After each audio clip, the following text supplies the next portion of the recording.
Picture this, you're standing at the edge of Independence, Missouri, in the spring of 1843.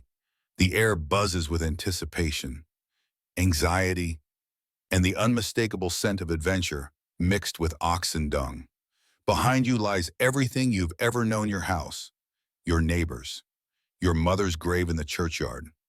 Ahead stretches an invisible line across 2,000 miles of American wilderness, a path that promises land, liberty, and a fresh start in the Oregon Territory. Part 1: The Oregon Trail, the Road of Destiny. You're not alone in this dream. All around you, families are making the same impossible choice: abandon the familiar for the unknown, trade security for possibility, risk everything for the chance at something better. Welcome to the greatest mass migration in American history, the Oregon Trail. The year 1843 marks what historians call the Great Migration, when nearly 1,000 pioneers gathered in Independence to begin the journey west. But this wave was just the beginning. Over the next 3 decades, more than 400,000 Americans would attempt this crossing. Of those, an estimated 34,000 would never see the Pacific Northwest, their bones scattered along a route that became as much a graveyard as a highway. What drove this exodus? The answer lies in a perfect storm of economic desperation, political propaganda, and American mythology. The Panic of 1837 had left thousands bankrupt and jobless.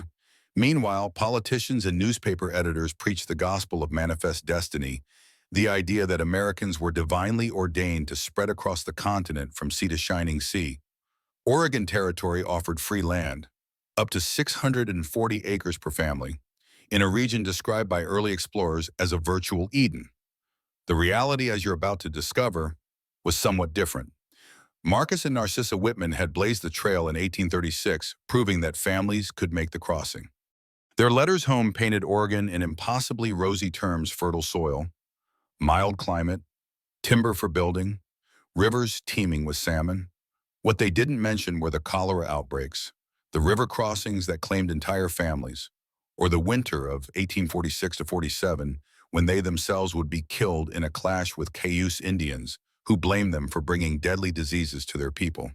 But in Independence, with spring fever in the air and wanderlust in your heart, such warnings seemed distant and unlikely. The newspapers were full of success stories. Land speculators painted pictures of agricultural paradise. Government officials promised military protection and supply stations along the route. How hard could it be? The statistics tell a different story. 1 in 10 immigrants would die before reaching Oregon. The leading cause of death wasn't Indian attacks, as popular culture suggests, but disease, particularly cholera, dysentery, and typhoid fever spread by contaminated water and poor sanitation. Accidental shootings, drowning during river crossings, and injuries from handling livestock or wagons claimed hundreds more lives. Children were especially vulnerable. Families often began the journey with 5 or 6 children and arrived with 2 or 3. The trail was littered with small graves, marked by wooden crosses that rarely survived a single winter.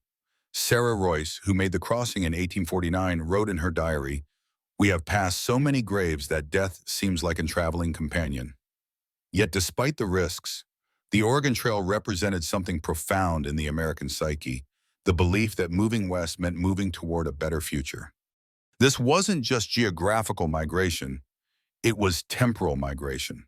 A journey not just across space, but toward an imagined tomorrow, where hard work and determination would be rewarded with prosperity and freedom. The trail itself followed ancient Native American paths, many of them buffalo migration routes that had been used for thousands of years.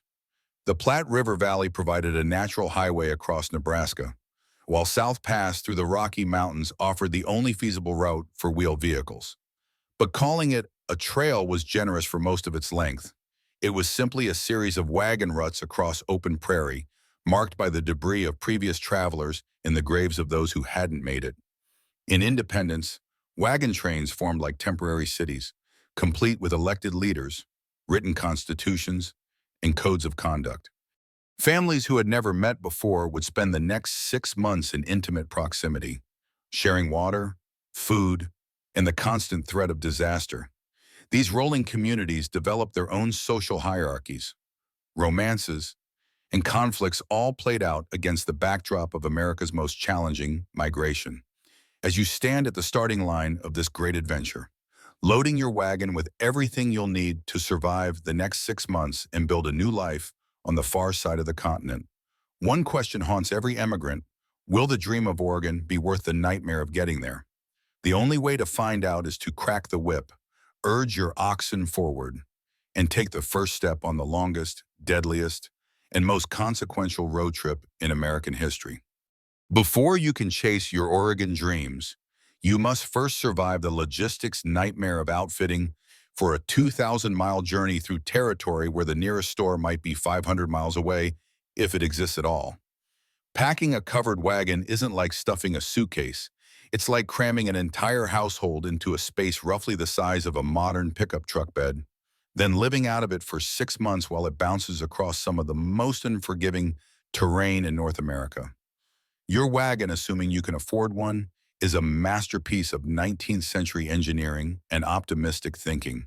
Built from seasoned hardwood, usually oak or hickory, it measures roughly 4 feet wide by 10 feet long, with wooden wheels reinforced by iron tires. The famous canvas cover, stretched over wooden hoops, gives it the appearance of a prairie schooner, though it will prove about as seaworthy as you'd expect from a land-bound vessel. This magnificent conveyance will cost you between 60 and 80 equivalent to about 2,000 in today's money. For many families, this represents months of savings. But the wagon is just the beginning of your expenses. You'll need oxen to pull it, supplies to sustain you, and enough spare parts to serve as your own repair shop when things inevitably break down. The art of packing reveals the brutal mathematics of survival. Every pound matters because your oxen can only pull so much before they collapse from exhaustion. The recommended load limit is 2,000 pounds, but most families exceed this by several hundred pounds, figuring they'll jettison unnecessary items along the way. They were right about the jettisoning part. Food takes priority in your calculations. The standard recommendation calls for 200 pounds of flour per person. That's less than 200 pounds for a family of 6 before you've even considered anything else. Add 150 pounds of bacon per person, another 900 pounds for the family, 20 pounds of sugar per person, 10 pounds of salt, plus coffee, dried beans, rice, and hardtack, and you're looking at well over a ton of food alone. But food isn't enough. You'll need cooking equipment, cast iron pots, gillets, Dutch ovens, and utensils, adding another 100 pounds. Water barrels essential for crossing the 50-mile desert stretches contribute another 200 pounds when full. Tools for repairs and daily use: axes, hammers, saws, spare wagon parts, rope, nails add several hundred more pounds. Then come the personal effects that transform a mere survival march into an attempt to transport an entire way of life across a continent.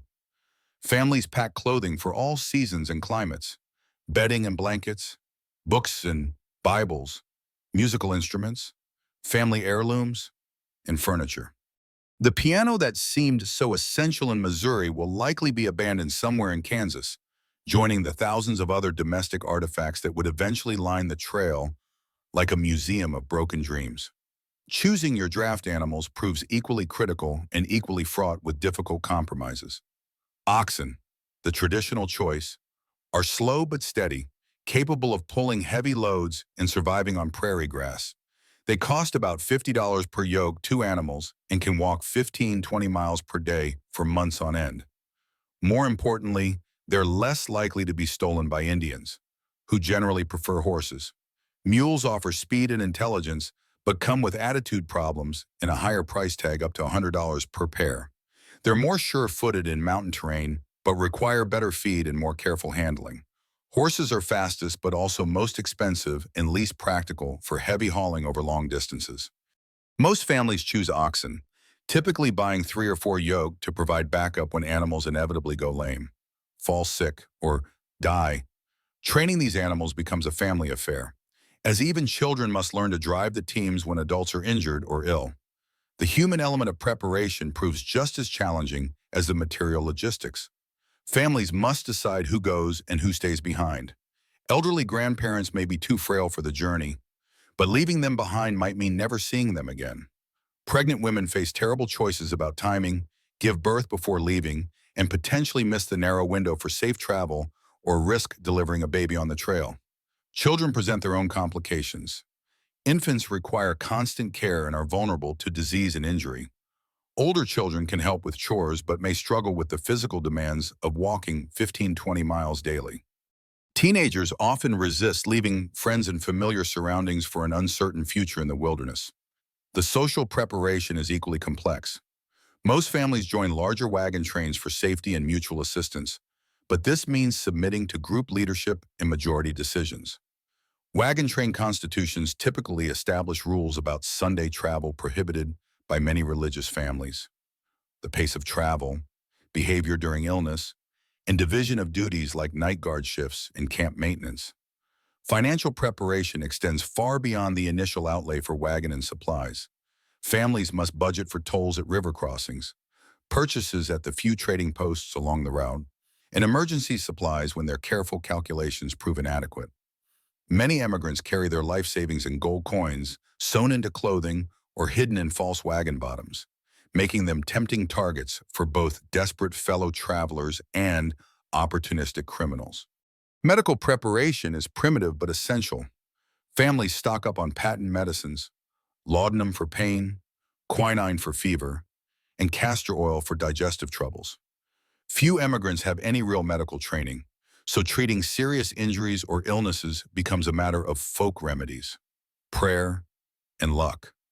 The psychological preparation may be the most important and least understood aspect of getting ready for the Oregon Trail. Immigrants must mentally prepare for months of discomfort, uncertainty, and loss while maintaining the optimism and determination necessary to complete the journey. They must prepare to see friends and family members die, to abandon cherished possessions, and to make life or death decisions with incomplete information and no guarantee of success. As departure day approaches, the excitement that initially motivated the decision to emigrate often gives way to anxiety and second thoughts. The reality of leaving everything familiar for an uncertain future becomes impossible to ignore. Yet for most families, the preparations have consumed too much money and emotion to turn back now.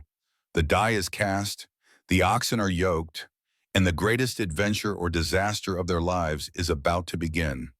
The romance of the Oregon Trail dies sometime around hour 3 of day from 1. That's usually when you realize that riding in the wagon is like being slowly beaten to death by an enthusiastic but incompetent masseuse.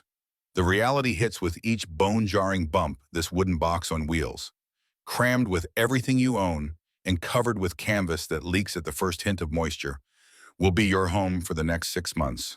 Independence, Missouri, serves as the jumping-off point for Western migration, a bustling frontier town that has transformed itself into a massive outfitting center for Oregon-bound immigrants.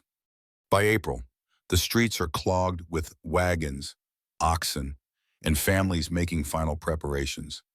The air rings with the sound of hammers on anvils, the bellowing of livestock, and the increasingly frantic conversations of people realizing they've forgotten something essential. But you can't leave too early. The prairie grass hasn't grown enough to feed your animals, or too late, because you must cross the Sierra Nevada before winter snow blocks the passes.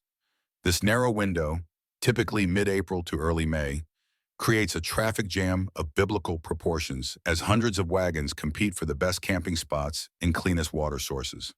Your first lesson in trail reality comes within the first hour. Nobody rides in the wagon if they can possibly avoid it.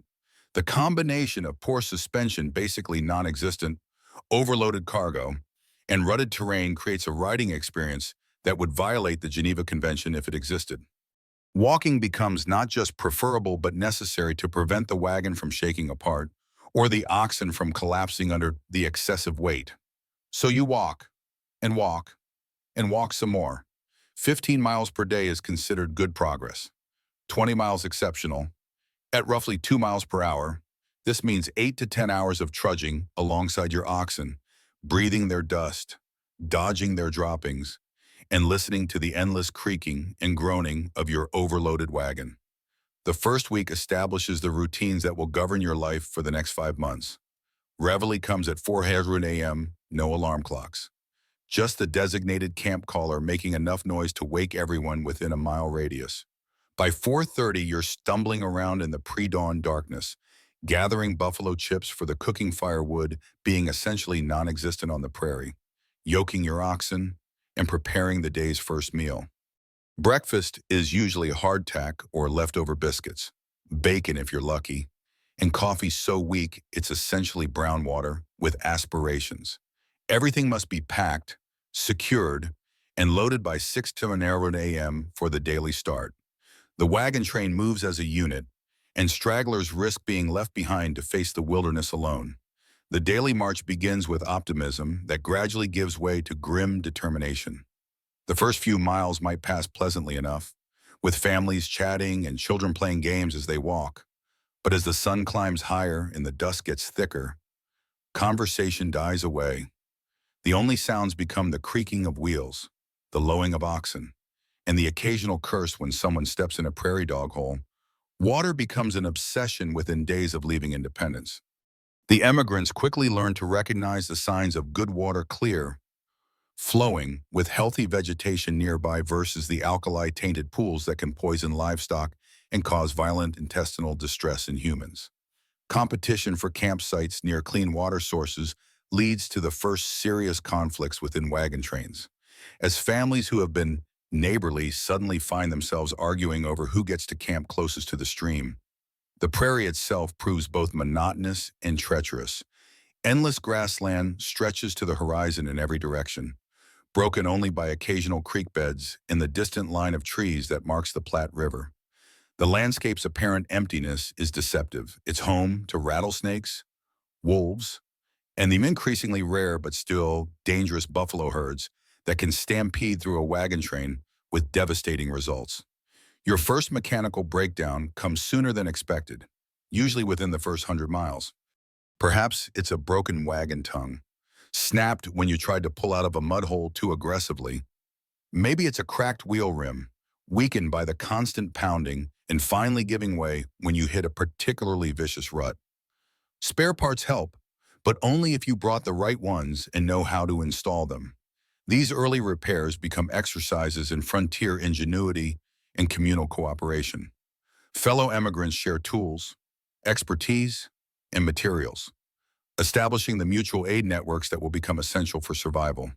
But they also reveal the harsh calculus of trail life. Help comes with the understanding that delays hurt everyone, and chronically unreliable families may find themselves traveling alone. The social dynamics of wagon train life begin to emerge during these first weeks. Initial politeness gives way to frank assessments of each family's competence, reliability, and compatibility.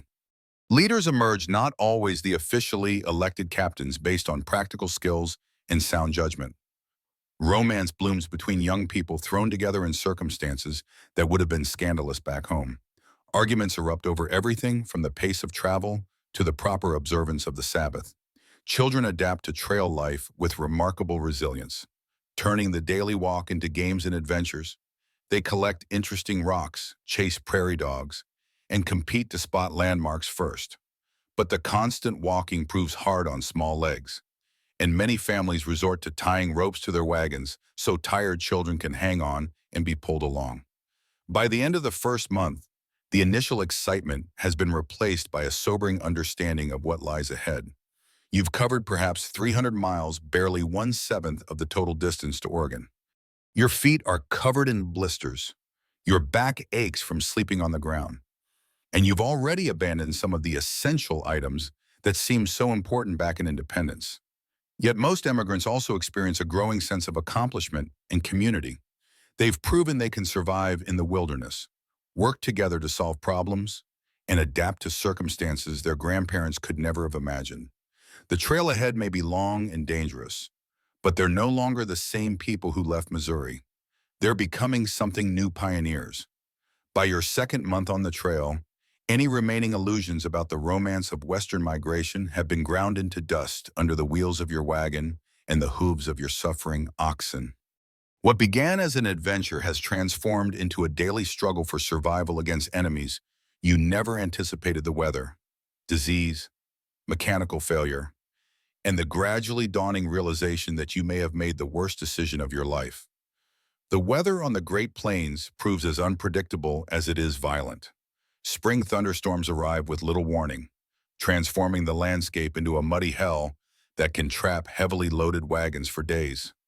Lightning strikes with terrifying frequency across the open prairie, killing both animals and humans who have nowhere to hide.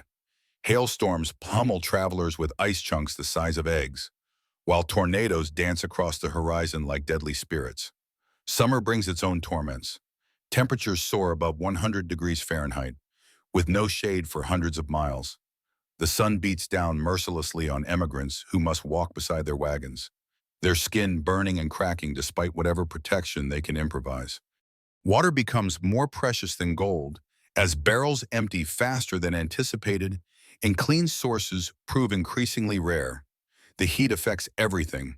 Food spoils rapidly, forcing families to consume rancid bacon and weevil-infested flour or starve. Wagon wheels shrink in the dry air, causing iron tires to fall off and wooden spokes to split. Oxen suffer terribly, their tongues hanging out as they struggle to pull heavy loads across terrain that radiates heat like a furnace. But heat is preferable to the alternative. Late spring blizzards can dump 3 feet of snow in a matter of hours, trapping wagon trains for weeks. The Murphy-Reed Party, later known as the Donner Party, would learn this lesson with horrific consequences in 1846 when an early winter storm trapped them in the Sierra Nevada, leading to cannibalism and death for nearly half their number. Disease stalks the wagon trains like a fourth horseman of the apocalypse. Cholera, the great killer of the trail, strikes without warning and shows no mercy. Victims go from apparent health to agonizing death in a matter of hours, their bodies racked by violent vomiting and diarrhea that dehydrates them beyond recovery. Entire families can be wiped out in a single day, their graves marked only by hastily carved wooden boards that will be weathered away within a year. Dysentery, typhoid fever, and mountain fever add to the death toll. Children are especially vulnerable, their small bodies unable to fight off diseases that adults might survive. Mary Murphy, traveling with the Donner Party, watched her infant brother die in her arms and later wrote, "Death was so common that we ceased to fear it. We only hoped it would be quick." The contaminated water sources along the trail serve as breeding grounds for deadly bacteria. The Platte River, which emigrants follow for hundreds of miles, becomes increasingly polluted as thousands of people and animals use it for drinking water while simultaneously contaminating it with human and animal waste. Smart travelers learn to boil water when possible, but fuel is scarce and time is precious. Medical care on the trail is primitive at best. Most wagon trains include someone with rudimentary medical knowledge, perhaps a minister who has tended to his flock's ailments, or a woman who served as her community's midwife. But serious injuries or illnesses often prove fatal simply because there's no way to provide proper treatment in a wagon jolting across rough terrain. Accidents claim their share of victims. Firearms, considered essential for hunting and protection, prove deadly in inexperienced hands. Children playing around wagons are crushed by wheels or kicked by panicked animals. Adults attempting to repair equipment are injured by heavy wagon parts or sharp tools. Even simple cuts can become infected and lead to blood poisoning in an era before antibiotics. The psychological toll may be even worse than the physical suffering. Immigrants who began the journey with high spirits and great expectations find themselves questioning every decision as the reality of the trail sets in. Marriages strain under the constant stress and shared hardship. Children cry for the homes and friends they've left behind. Adults worry constantly about whether they'll survive to see Oregon or whether Oregon will be worth the sacrifice if they do. Food shortages add another layer of misery to an already desperate situation. Even carefully planned provisions prove inadequate when the journey takes longer than expected, which it almost always does. Flour gets wet and moldy. Bacon turns rancid in the heat. Coffee and sugar, luxuries that make the other hardships bearable, run out first, leaving families to survive on beans, hardtack, and whatever game they can shoot. Hunting provides some relief, but requires skills most emigrants lack. The massive buffalo herds that early travelers described have been largely depleted by commercial hunters and earlier wagon trains. Smaller game like rabbits and prairie dogs are difficult to catch and provide little meat for the effort required. Many families go to bed hungry night after night, weakening their resistance to disease and their ability to handle the physical demands of the trail. The landscape itself becomes an enemy. River crossings claim dozens of lives each year as overloaded wagons tip over in swift currents or families attempt to ford streams swollen by spring runoff. The North Platte, Sweetwater, Green, and Snake Rivers all demand their tribute in human lives. Some crossings require the use of ferries operated by entrepreneurs who charge exorbitant fees to desperate emigrants with no alternative. Beyond the rivers lie mountain passes that test both equipment and resolve. The Rocky Mountains force travelers to navigate steep, narrow paths where a single mistake can send a wagon tumbling hundreds of feet down rocky slopes. Oxen collapse from exhaustion and altitude, forcing families to abandon precious possessions or risk being stranded in the wilderness. The desert crossings of Wyoming and Idaho present perhaps the greatest challenge. Travelers must carry enough water to last for stretches of 40-50 miles with no reliable sources. Animals die of thirst, their carcasses littering the trail as grim warnings to those who follow. The alkali dust irritates eyes and throats, while the blazing sun reflects off the white alkali flats with blinding intensity. As weeks turn to months, the accumulated stress takes its toll on even the strongest emigrants. Men who prided themselves on their strength and self-reliance break down in tears. Women who managed households with quiet efficiency find themselves overwhelmed by the constant demands of trail life. Children who began the journey with excitement become withdrawn and fearful. Yet somehow, most emigrants find the strength to continue. They develop new skills, learn to solve problems they never imagined facing, and discover reserves of courage and determination they didn't know they possessed. They form bonds with fellow travelers that will last a lifetime if they survive to enjoy them. They adapt to a way of life that would have seemed impossible just months earlier. The trail changes everyone who travels it. Those who began as farmers and shopkeepers, teachers and craftsmen, emerge as something entirely new survivors. They've stared death in the face and kept walking. They've buried friends and family members and found the strength to continue toward an uncertain future. They've learned that the American dream comes with a price paid in blood, sweat, and tears, and they're only halfway to Oregon. Along the Oregon Trail, certain landmarks become more than geographical features. They transform into psychological waypoints that measure not just distance traveled, but the emigrants' gradual metamorphosis from hopeful pilgrims into hardened survivors. These natural monuments serve as the trail's mile markers, each one representing a significant milestone in the journey toward either the promised land of Oregon or an unmarked grave on the prairie. Chimney Rock rises from the Nebraska plains like a giant finger pointing toward heaven, or perhaps warning travelers of the trials ahead. This towering sandstone spire, visible for days before emigrants reach it and days after they pass, stands 325 feet above the surrounding landscape. For many travelers, it represents the first truly impressive sight of their westward journey, a natural cathedral that inspires both awe and reflection. More importantly, Chimney Rock marks a crucial psychological checkpoint. Emigrants who reach this landmark have traveled approximately 550 miles from Independence, roughly one-fourth of the total distance to Oregon. They've survived the initial shock of trail life, learned to work together as a wagon train community, and proven they can endure the daily grind of walking alongside oxen across endless prairie. Reaching Chimney Rock means they might actually make it to Oregon. The rock itself becomes a massive bulletin board where emigrants carve their names, dates, and sometimes final messages. John Smith, Missouri, May 15, 1843, might be followed by died of cholera, June 3, 1843, carved by grieving family members. These inscriptions create an informal registry of American migration, though wind and weather gradually erase most traces within a few years. Fort Laramie, the next major landmark, represents civilization's last outpost before the truly dangerous portion of the journey begins. This trading post and military garrison offers emigrants their final opportunity to purchase supplies. repair equipment, and send letters back to families in the States. The presence of soldiers provides psychological comfort, even though their ability to protect scattered wagon trains across hundreds of miles of wilderness is limited at best. At Fort Laramie, many immigrants make the painful decision to abandon possessions they've carried this far, but can no longer afford to haul over the mountains ahead. The area around the fort becomes littered with furniture, books, china, and other luxuries that seemed essential back in independence, but now represent potentially fatal excess weight.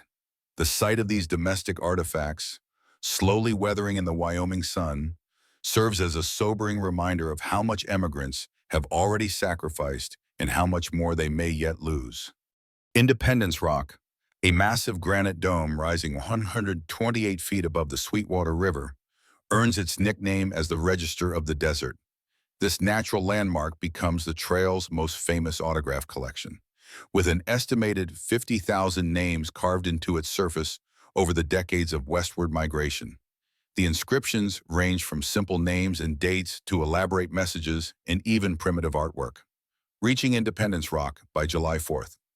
Independence Day becomes a crucial goal for immigrants. Those who arrive by this date have maintained the pace necessary to cross the Sierra Nevada before deadly winter storms. Families who fall behind this schedule face increasingly desperate choices, push their exhausted animals harder, abandon more possessions to lighten their loads, or accept the risk of being caught by winter in the mountains. South Pass through the Rocky Mountains proves deceptively gentle compared to immigrants' expectations.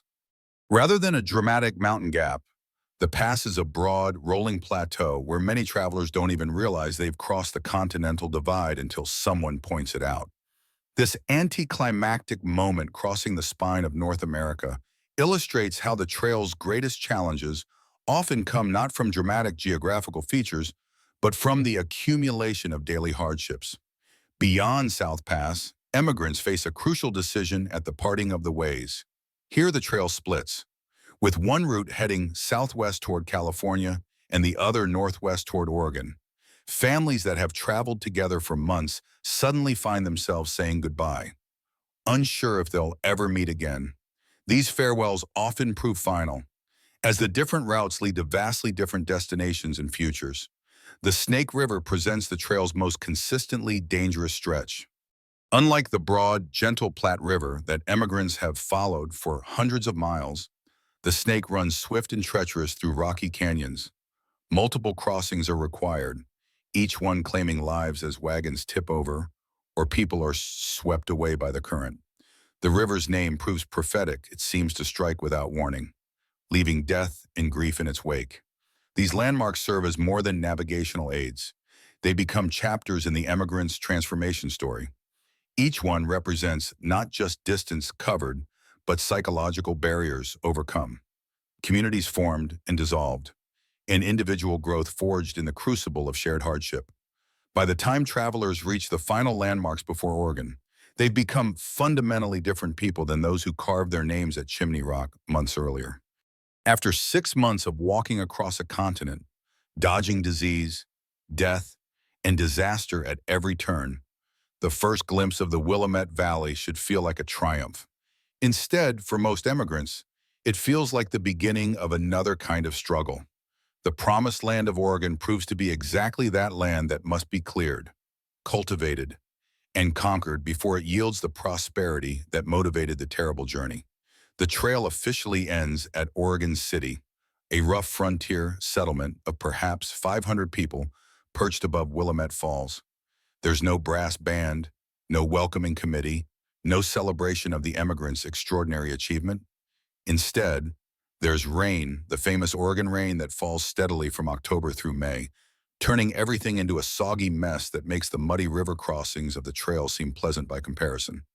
New arrivals quickly discover that owning 640 acres of Oregon Territory land and making that land productive are entirely different challenges.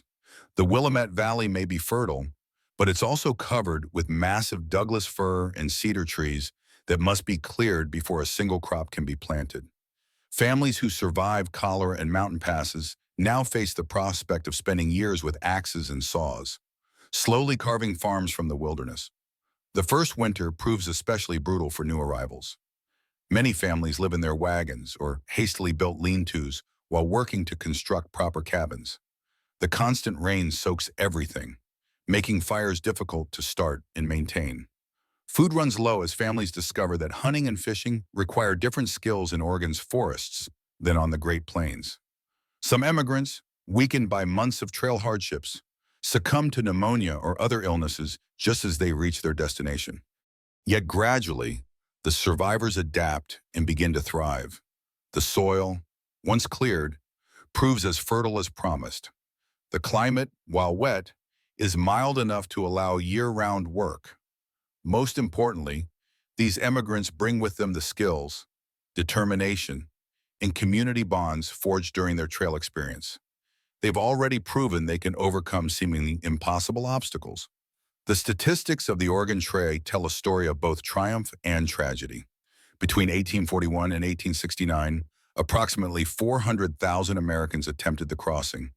An estimated 34,000 died along the way, a mortality rate of about 1 in 12. For context, this casualty rate is higher than American losses in any single war of the 19th century.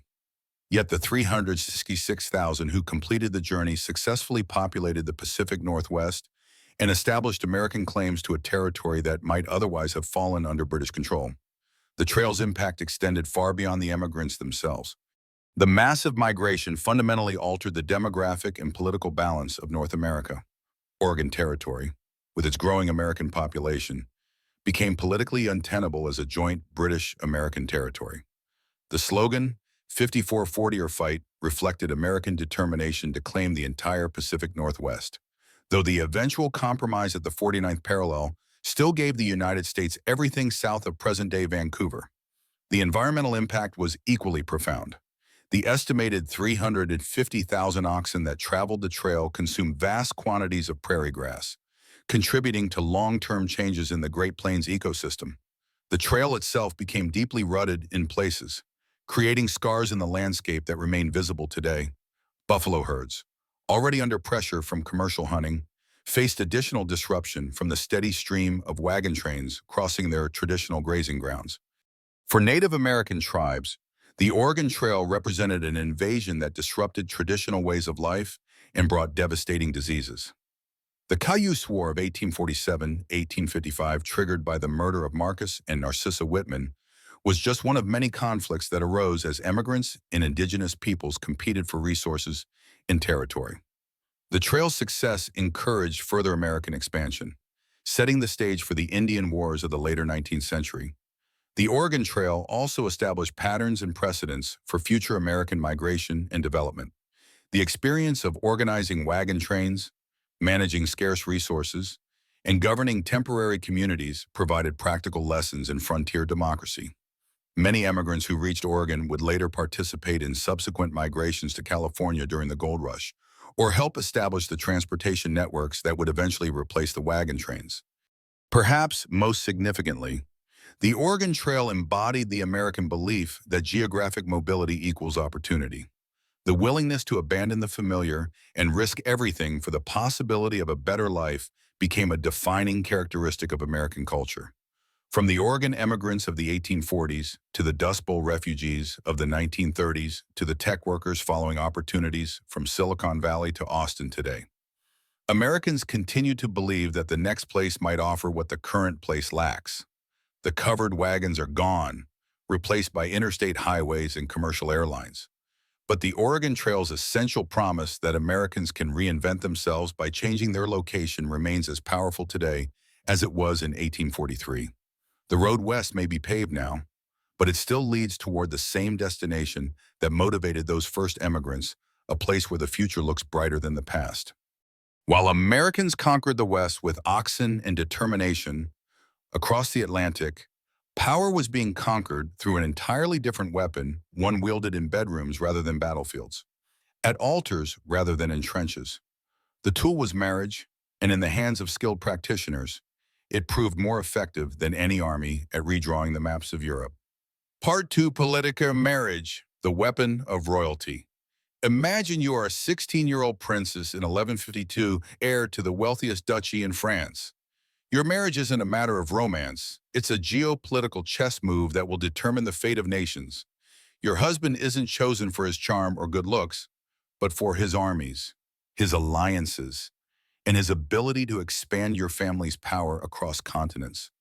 Welcome to the world of royal marriage, where I do means I conquer, and the bedroom is the most important battlefield in medieval Europe. For over a millennium, from the fall of Rome to the rise of nation-states, marriage served as the primary weapon of European diplomacy. While armies could conquer territory, only marriage could legitimize that conquest for generations. A successful union could unite kingdoms, end centuries of warfare, or create empires that span continents. A failed marriage could trigger civil wars, foreign invasions, or dynastic extinctions that erased entire royal bloodlines from history. This wasn't the stuff of fairy tales. Royal marriages were business transactions conducted at the highest levels of international politics, with contracts negotiated like trade agreements and outcomes measured in territorial gains rather than personal happiness. Love, if it existed at all, was considered a pleasant bonus rather than a prerequisite. The stakes were too high for sentiment. Consider the mathematics of medieval marriage strategy. A princess represents a renewable resource that can be deployed exactly once for maximum political advantage. Choose wisely, and she might bring peace between warring nations, secure valuable trade routes, or provide the military alliance that tips the balance of power in your favor. Choose poorly, and you've not only wasted your most valuable diplomatic asset, but potentially strengthened your enemies and weakened your own position. The system required a profound sacrifice of individual autonomy in service of dynastic ambition. Royal children, particularly daughters, were raised from birth to understand that their personal desires were subordinate to family and state interests. They learned languages not for intellectual enrichment, but to communicate with future in-laws in distant courts. They studied religion not for spiritual comfort, but to navigate the complex sectarian politics that could make or break international alliances. Yet within these constraints, some royal women discovered unexpected opportunities for power and influence. A clever princess could manipulate the marriage system to her advantage, using her position as a diplomatic bridge between kingdoms to carve out her own sphere of authority. The most successful royal women of the medieval period weren't those who rebelled against the system, but those who mastered it so completely that they bent it to serve their own ambitions. The effectiveness of marriage as a diplomatic tool created perverse incentives that would ultimately undermine the system itself. Royal families became obsessed with bloodline purity, leading to increasingly restrictive marriage pools and eventually to the genetic disasters that would plague European royalty into the modern era. The Habsburg dynasty, masters of marriage politics, would eventually fall victim to their own success as generations of intermarriage produced rulers too physically and mentally impaired to govern effectively. Political marriage also created a fundamental instability in the international system. Alliances based on matrimony could shift overnight when a new heir ascended to the throne or when succession disputes erupted into civil wars. The intricate web of family relationships that connected European courts could transform allies into enemies with bewildering speed. As competing claims to thrones and territories multiplied with each generation, the rise of nationalism and democratic ideologies would eventually render political marriage obsolete as a tool of statecraft. Modern voters proved reluctant to accept foreign rulers simply because they had married into the right families.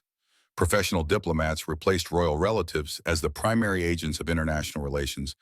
But for nearly 1,000 years, marriage remained the most effective means of projecting power across distances, cultures, and languages. The stories that follow aren't romantic comedies, they're strategic campaigns conducted by some of history's most skilled political operators, using wedding vows as weapons and marital beds as battlefields in the endless struggle for power, territory, and survival.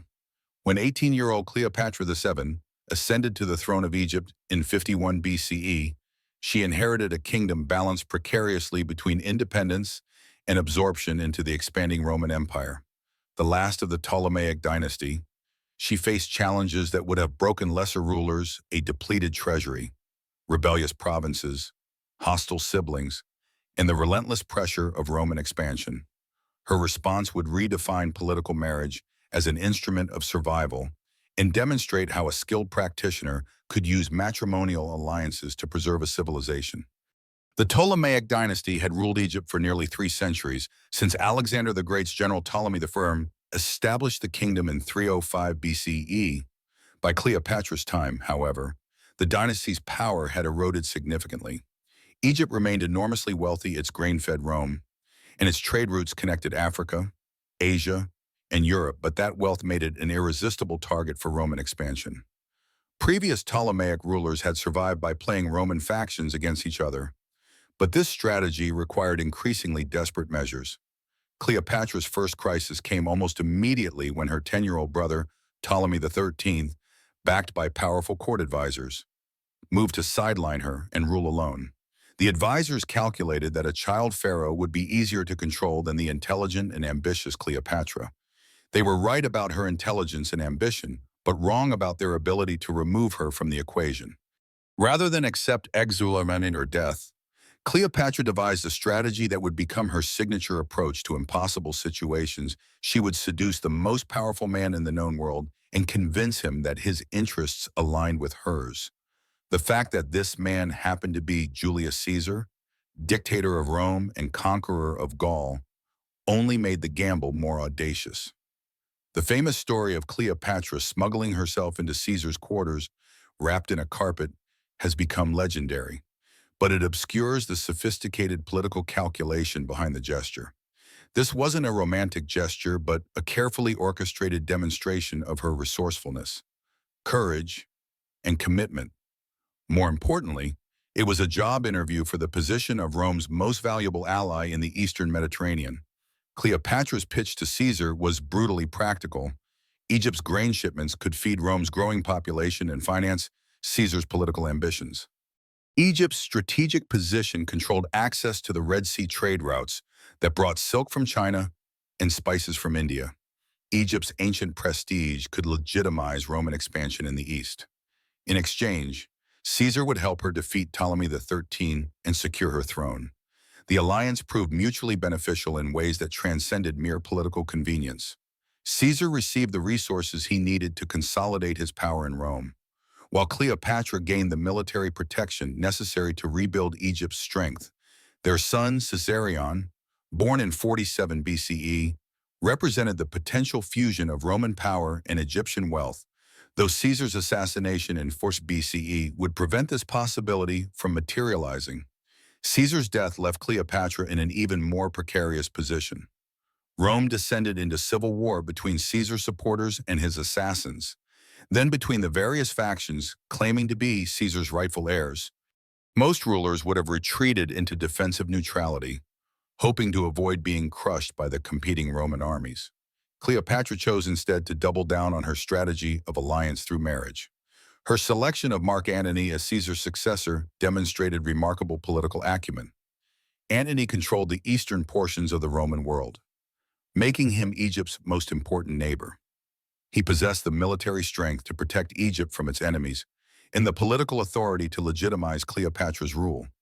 Most importantly, he needed Egypt's resources to fund his own ambitions against his rival Octavian. The relationship between Cleopatra and Antony has been romanticized by history and literature, but the political foundations were rock solid. Together, they created a hybrid Greek-Roman-Egyptian empire that stretched from Libya to Syria. Their 3 children, Alexander Helios, Cleopatra Selene, and Ptolemy Philadelphus, were designated as future rulers of various eastern territories, establishing a new dynasty that would blend Roman military power with Ptolemaic administrative expertise. For over a decade, the Antony-Cleopatra alliance successfully challenged Roman expansion in the East. They controlled the wealthiest provinces of the Mediterranean world, commanded formidable armies and navies, and enjoyed the loyalty of populations who preferred Greek-Egyptian rule to Roman domination. Their court at Alexandria became a center of learning and culture that rivaled Rome itself. The fatal flaw in Cleopatra's strategy wasn't military or economic, but propaganda-related. Octavian, Antony's rival for control of Rome, skillfully portrayed the relationship as evidence that Antony had been corrupted by foreign influence and abandoned his Roman identity. The narrative of the seductive Eastern queen who had enslaved a noble Roman general proved more powerful than the reality of a sophisticated political alliance between equals. The Battle of Actium in 31 BCE decided not just the fate of Egypt, but the future of the Mediterranean world. When Octavian's fleet defeated the combined forces of Antony and Cleopatra, it marked the end of the Hellenistic period and the beginning of Roman hegemony over the entire Mediterranean basin. Cleopatra's suicide in 30 BCE by A.S. Bite, according to tradition, represented more than personal tragedy. It was the death of 3 centuries of Ptolemaic rule and the end of Egypt's independence for over 2 millennia. Yet Cleopatra's matrimonial strategy, even in defeat, demonstrated the potential power of political marriage when wielded by a master practitioner. For 18 years, she had used marriage alliances to preserve Egypt's independence against the most powerful empire in history. She had created dynasties, controlled trade routes, and commanded armies through the simple expedient of choosing the right husbands at the right times.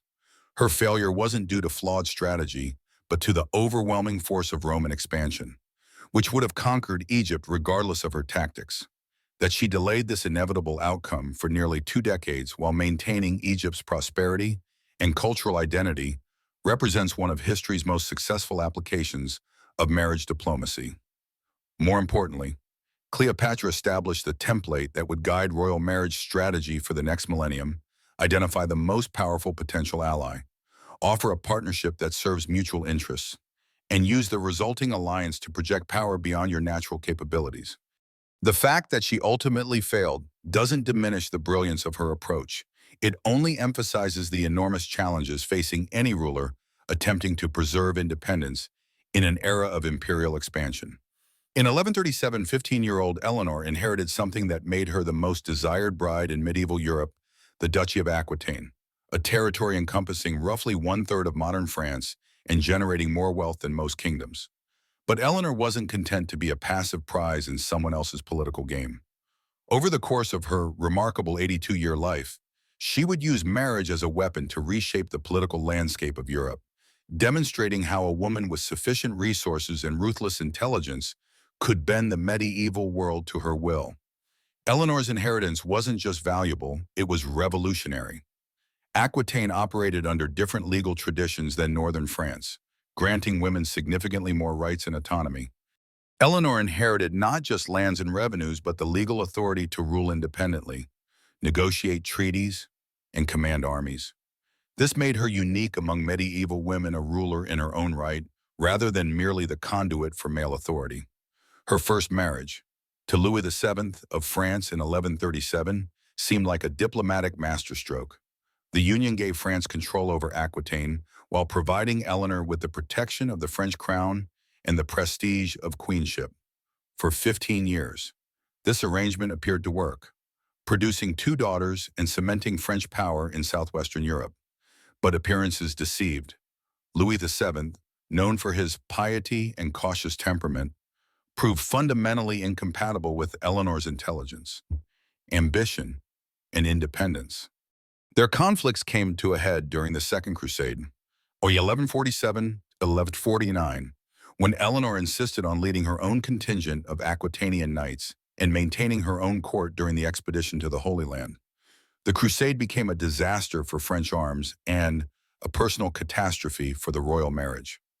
Eleanor's rumored affair with her uncle Raymond of Antioch, likely fabricated by political enemies, but useful propaganda, provided evidence of her supposed unfaithfulness. More damaging was her open criticism of Louis's military incompetence and her public advocacy for strategies that differed from his cautious approach. The marriage's annulment in 1152 officially cited consanguinity. The couple were distantly related, providing canonical grounds for dissolution, but the real reasons were personal and political incompatibility. Louis needed a wife who would defer to his authority and provide male heirs. Eleanor needed a partner who could match her intellect and ambition while respecting her independent authority over Aquitaine. Eleanor's next move shocked medieval Europe and demonstrated the strategic brilliance that would characterize her entire career. Within months of her annulment from Louis VII, she married Henry Plantagenet, Duke of Normandy and heir to the English throne. With this single decision, she transferred Aquitaine's wealth and strategic position from France to England, fundamentally altering the balance of power in Western Europe. The marriage to Henry, soon to become Henry II of England, created the Angevin Empire, a domain stretching from the Scottish border to the Pyrenees. This represented the largest concentration of territory under single rule in medieval Europe, surpassing even the holdings of the Holy Roman Emperor. Eleanor hadn't just changed husbands, she had changed the course of European history. As Queen of England, Eleanor wielded an unprecedented influence over both domestic and foreign policy. She bore Henry 8 children, including the future kings Richard I, the Lionheart, and John. But her role extended far beyond royal motherhood. She served as regent during Henry's absences, administered Aquitaine as an autonomous duchy, and maintained her own court as a center of troubadour culture and courtly love literature. The power-sharing arrangement between Eleanor and Henry worked effectively for nearly 2 decades, but their partnership ultimately foundered on questions of authority and succession. Eleanor expected to maintain control over Aquitaine and to have significant influence over the inheritance arrangements for their sons. Henry, following the Norman tradition of centralized royal authority, sought to integrate all his territories under direct royal control. Their conflict exploded into open warfare in 1173 when Eleanor supported a rebellion by their eldest sons against Henry's authority. This wasn't merely a family dispute, but a constitutional crisis over the nature of royal power in the Angevin territories. Eleanor's participation in the rebellion represented her assertion that she retained independent authority as Duchess of Aquitaine, regardless of her status as Henry's wife. Henry's victory in the rebellion resulted in Eleanor's imprisonment, a captivity that lasted 15 years, and demonstrated both the extent of her political influence and Henry's recognition that she remained dangerous to his authority even in defeat.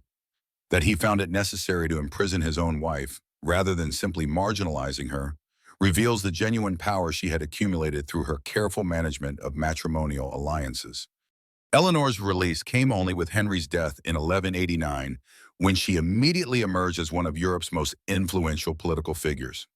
During the Third Crusade, she served as regent of England, while Richard I campaigned in the Holy Land. When Richard was captured and held for ransom, Eleanor personally negotiated his release and raised the enormous sum required for his freedom. When Richard died without legitimate heirs, Eleanor managed the succession that placed John on the English throne. Even in her 70s and 80s, Eleanor continued to use marriage diplomacy to advance her family's interests. She arranged the marriage of her granddaughter Blanche of Castile to the future Louis VIII of France, a union that would eventually place Eleanor's descendant on the French throne and create new opportunities for Plantagenet influence in French politics. Eleanor's matrimonial strategy succeeded because she understood the fundamental economics of medieval marriage. Rather than being consumed by her husband's ambitions, she used marriage to multiply her own power base. Her first marriage to Louis VII gave her experience in international diplomacy and demonstrated the limitations of purely defensive alliances. Her second marriage to Henry II provided the military strength necessary to defend and expand her territories while maintaining her independent authority over Aquitaine. Perhaps most importantly, Eleanor recognized that successful political marriage required compatible partners who could function as genuine allies rather than one party subordinating themselves to the other. Her relationship with Henry II worked for 2 decades because both partners brought valuable assets to the alliance and both benefited from their cooperation. It failed when Henry attempted to subordinate Eleanor's independent authority to his centralized vision of royal power. Eleanor's legacy extends far beyond her own remarkable career. Through her children and grandchildren, she influenced European politics for generations.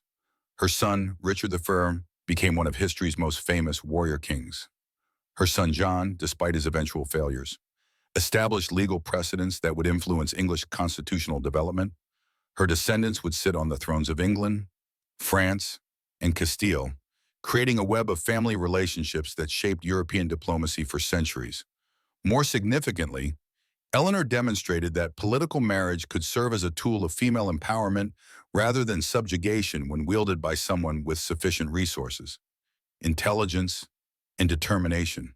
She proved that medieval women weren't necessarily passive victims of masculine ambition, but could be active agents in their own right, using the constraints of their era as stepping stones to unprecedented power and influence. No royal family mastered the art of political marriage quite like the Habsburgs, who transformed themselves from minor Austrian nobles into the rulers of the largest empire in European history through a carefully orchestrated campaign of matrimonial conquest that spanned 3 centuries. Their unofficial motto, Bella Geranta Ali, tu Felix Austria Nuba, let others wage war, you, happy Austria. Mary represented more than clever wordplay. It was a strategic doctrine that allowed them to acquire more territory through wedding ceremonies than most dynasties conquered through decades of warfare. The Habsburg marriage strategy began in earnest with Maximilian for 1459 to 1519, whose own marriage to Mary of Burgundy in 1477 demonstrated the potential of matrimonial diplomacy. This union didn't just join two people, it merged the Austrian Habsburg domains with the wealthy Burgundian territories, giving the Habsburgs control over the Low Countries and establishing them as major players in European politics. More importantly, it provided the template for future Habsburg expansion, identify strategically valuable territories, negotiate marriages with their ruling families, and absorb those territories through inheritance rather than conquest.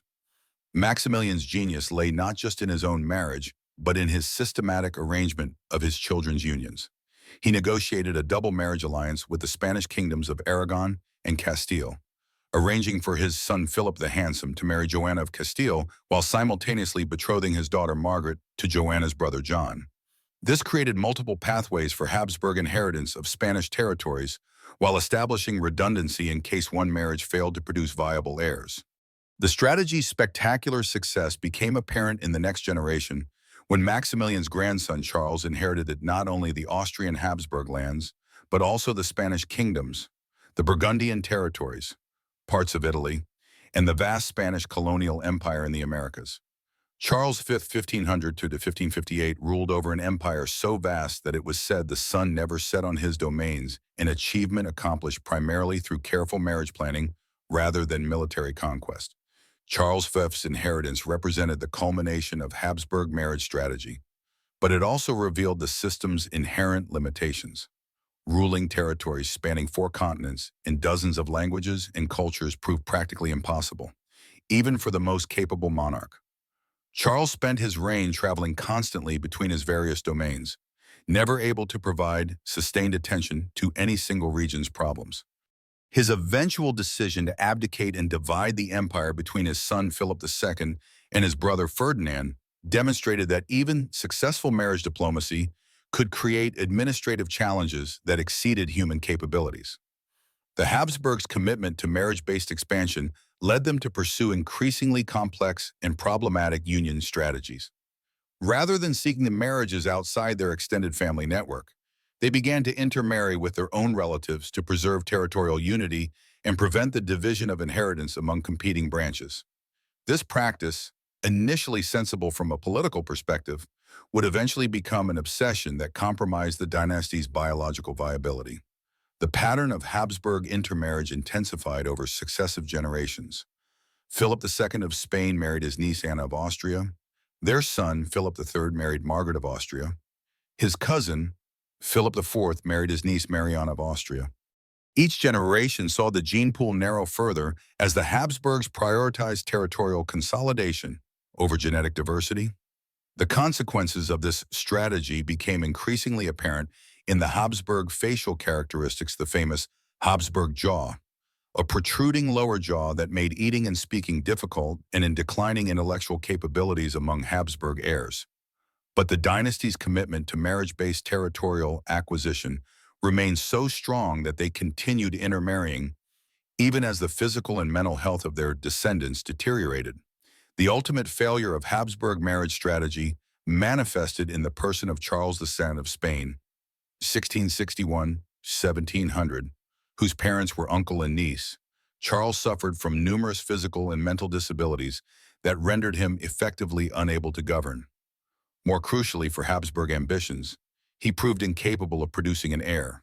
Despite 2 marriages to politically appropriate brides, Charles II's death without issue triggered the War of Spanish Succession 1701-1714, a massive European conflict that involved virtually every major power and lasted over a decade. The war's outcome fundamentally restructured the European balance of power and marked the end of Habsburg hopes for continental hegemony. The irony was profound. A dynasty that had built its power through strategic marriages ultimately destroyed itself through excessive reliance on the same strategy. Yet the Habsburg marriage system's influence extended far beyond the dynasty's eventual decline. Their systematic approach to matrimonial diplomacy established precedents and procedures that influenced European international relations for centuries. The concept of using marriage to create binding alliances between states became standard practice among European royal families, creating a web of kinship relationships that connected virtually every ruling house on the continent.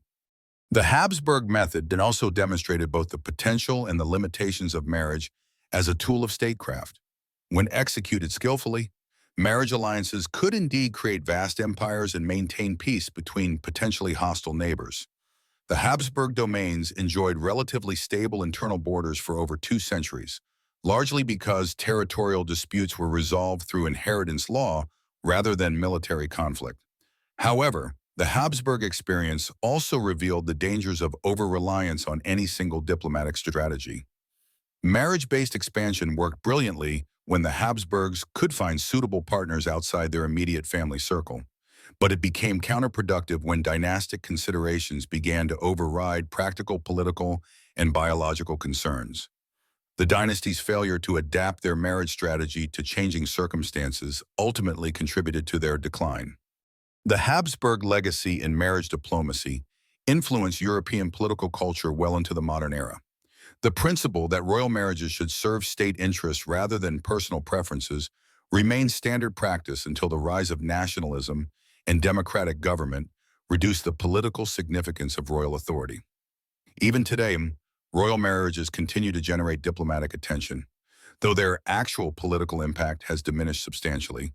Perhaps most significantly, the Habsburg experience illustrated the fundamental tension between short-term political advantage and long-term dynastic survival. Each individual Habsburg marriage made perfect sense from the perspective of immediate territorial and political gains. The cumulative effect of generations of such marriages, however, created biological and political problems that ultimately proved insurmountable. The dynasty's rise and fall through marriage politics serves as a case study in the unintended consequences of systematic strategic thinking. The Habsburgs succeeded beyond their wildest dreams in using marriage to build an empire, but their very success created new problems that their traditional solutions couldn't address. They mastered the game of marriage diplomacy so completely that they forgot it was only one game among many in the broader contest for power and survival.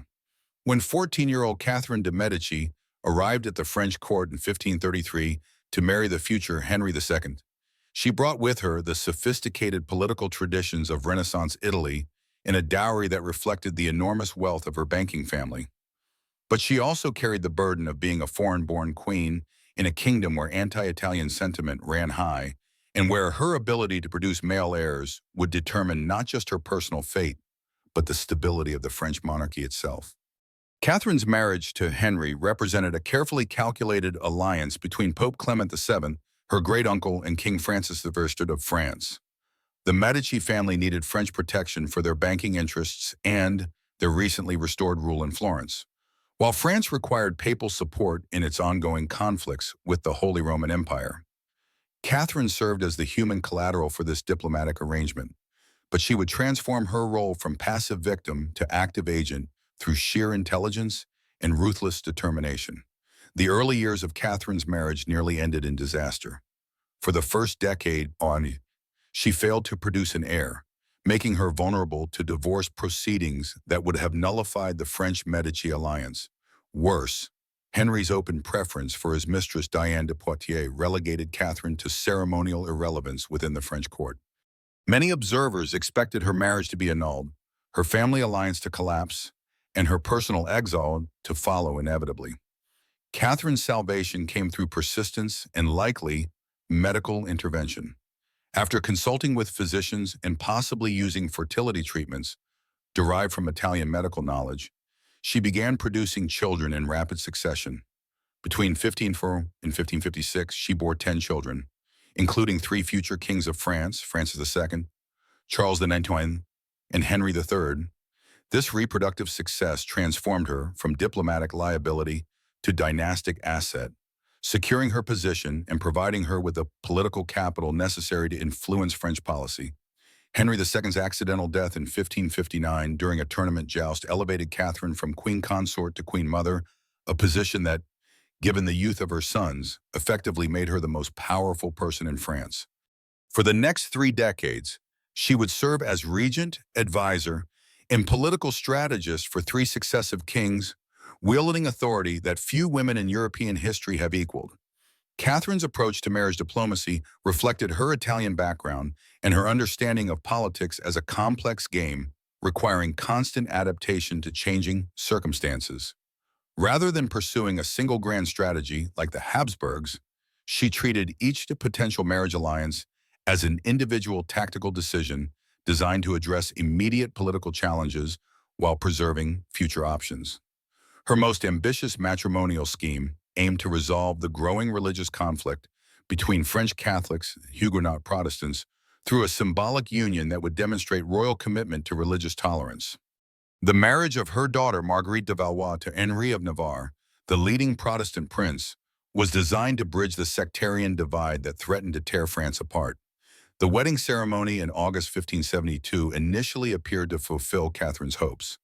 Thousands of Huguenot nobles traveled to Paris for the celebration, creating an atmosphere of apparent reconciliation between the competing religious factions. The marriage itself proceeded smoothly, with Henry of Navarre agreeing to a Catholic ceremony while maintaining his Protestant beliefs, a compromise that seemed to offer a model for broader religious coexistence. However, Catherine's marriage diplomacy became entangled with the violent religious passions that she had hoped to moderate. The assassination attempt on Admiral Coligny, a prominent Huguenot leader, during the wedding celebrations created a crisis that Catherine and her son, Charles IX, handled with catastrophic misjudgment. Whether Catherine directly ordered the St. Bartholomew's Day massacre that followed remains historically controversial, but her role in creating the conditions that made such violence possible is undeniable. The massacre, which began on August 24, 1572, and spread throughout France over the following weeks, resulted in the deaths of thousands of Huguenots and the complete failure of Catherine's policy of religious reconciliation through marriage. Rather than healing sectarian divisions, the wedding of Marguerite and Henry became associated with one of the bloodiest episodes in French history, discrediting Catherine's approach to religious policy and triggering decades of renewed religious warfare.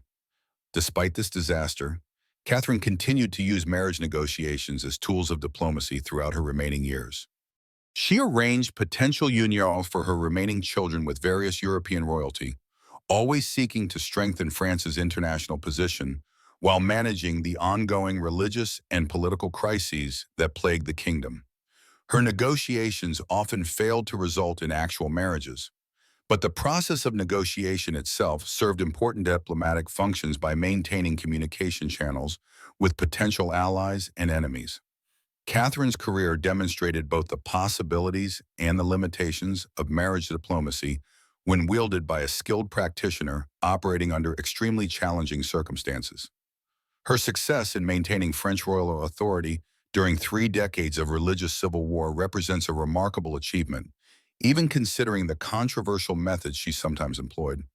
Her failure to achieve lasting religious peace through marriage reflects the broader limitations of matrimonial diplomacy when confronting ideological conflicts that transcend traditional political loyalties. The Protestant Reformation had created new forms of identity and allegiance that couldn't be easily managed through the dynastic marriage strategies that had worked effectively in earlier centuries. Catherine de' Medici's legacy in marriage politics is thus complex and contradictory. She demonstrated that foreign-born queens could accumulate significant political power through skillful use of matrimonial alliances and shrewd political maneuvering. But she also showed that marriage diplomacy, however skillfully executed, couldn't solve all political problems and could sometimes exacerbate the very conflicts it was intended to resolve. The stories of Cleopatra, Eleanor of Aquitaine, the Habsburgs, and Catherine de' Medici reveal political marriage as one of history's most powerful and double-edged diplomatic instruments. For over a millennium, royal marriages served as the primary mechanism for creating international alliances, legitimizing territorial claims, and managing succession crises. Yet the same system that built empires also destroyed dynasties, triggered wars, and created the genetic disasters that haunted royal families for generations. The effectiveness of marriage diplomacy rested on several key principles that remained constant across different cultures and centuries. First, successful political marriages required parties who brought roughly equivalent assets to the alliance, whether territory, wealth, military strength, or diplomatic connections. Partnerships between equals proved more stable and productive than arrangements where one party clearly subordinated themselves to the other. Second, the most successful royal marriages combined political calculation with genuine partnership between the spouses. Eleanor of Aquitaine's marriage to Henry II worked for 2 decades because both partners contributed valuable capabilities and both benefited from their cooperation. It failed when Henry attempted to subordinate Eleanor's independent authority to his centralized vision of royal power. Similarly, Cleopatra's alliances with Julius Caesar and Mark Antony succeeded because they represented genuine partnerships between political equals rather than mere romantic attachments. Third, marriage diplomacy required constant adaptation to changing political circumstances. The Habsburg strategy of territorial consolidation through intermarriage worked brilliantly in the 15th and 16th centuries, when Europe consisted of numerous competing kingdoms and duchies.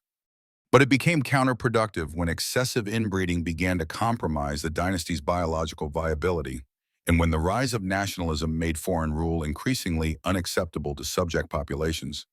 The decline of political marriage as a diplomatic tool reflected broader changes in European political culture.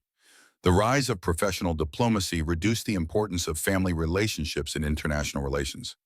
The development of constitutional monarchy limited royal authority over foreign policy.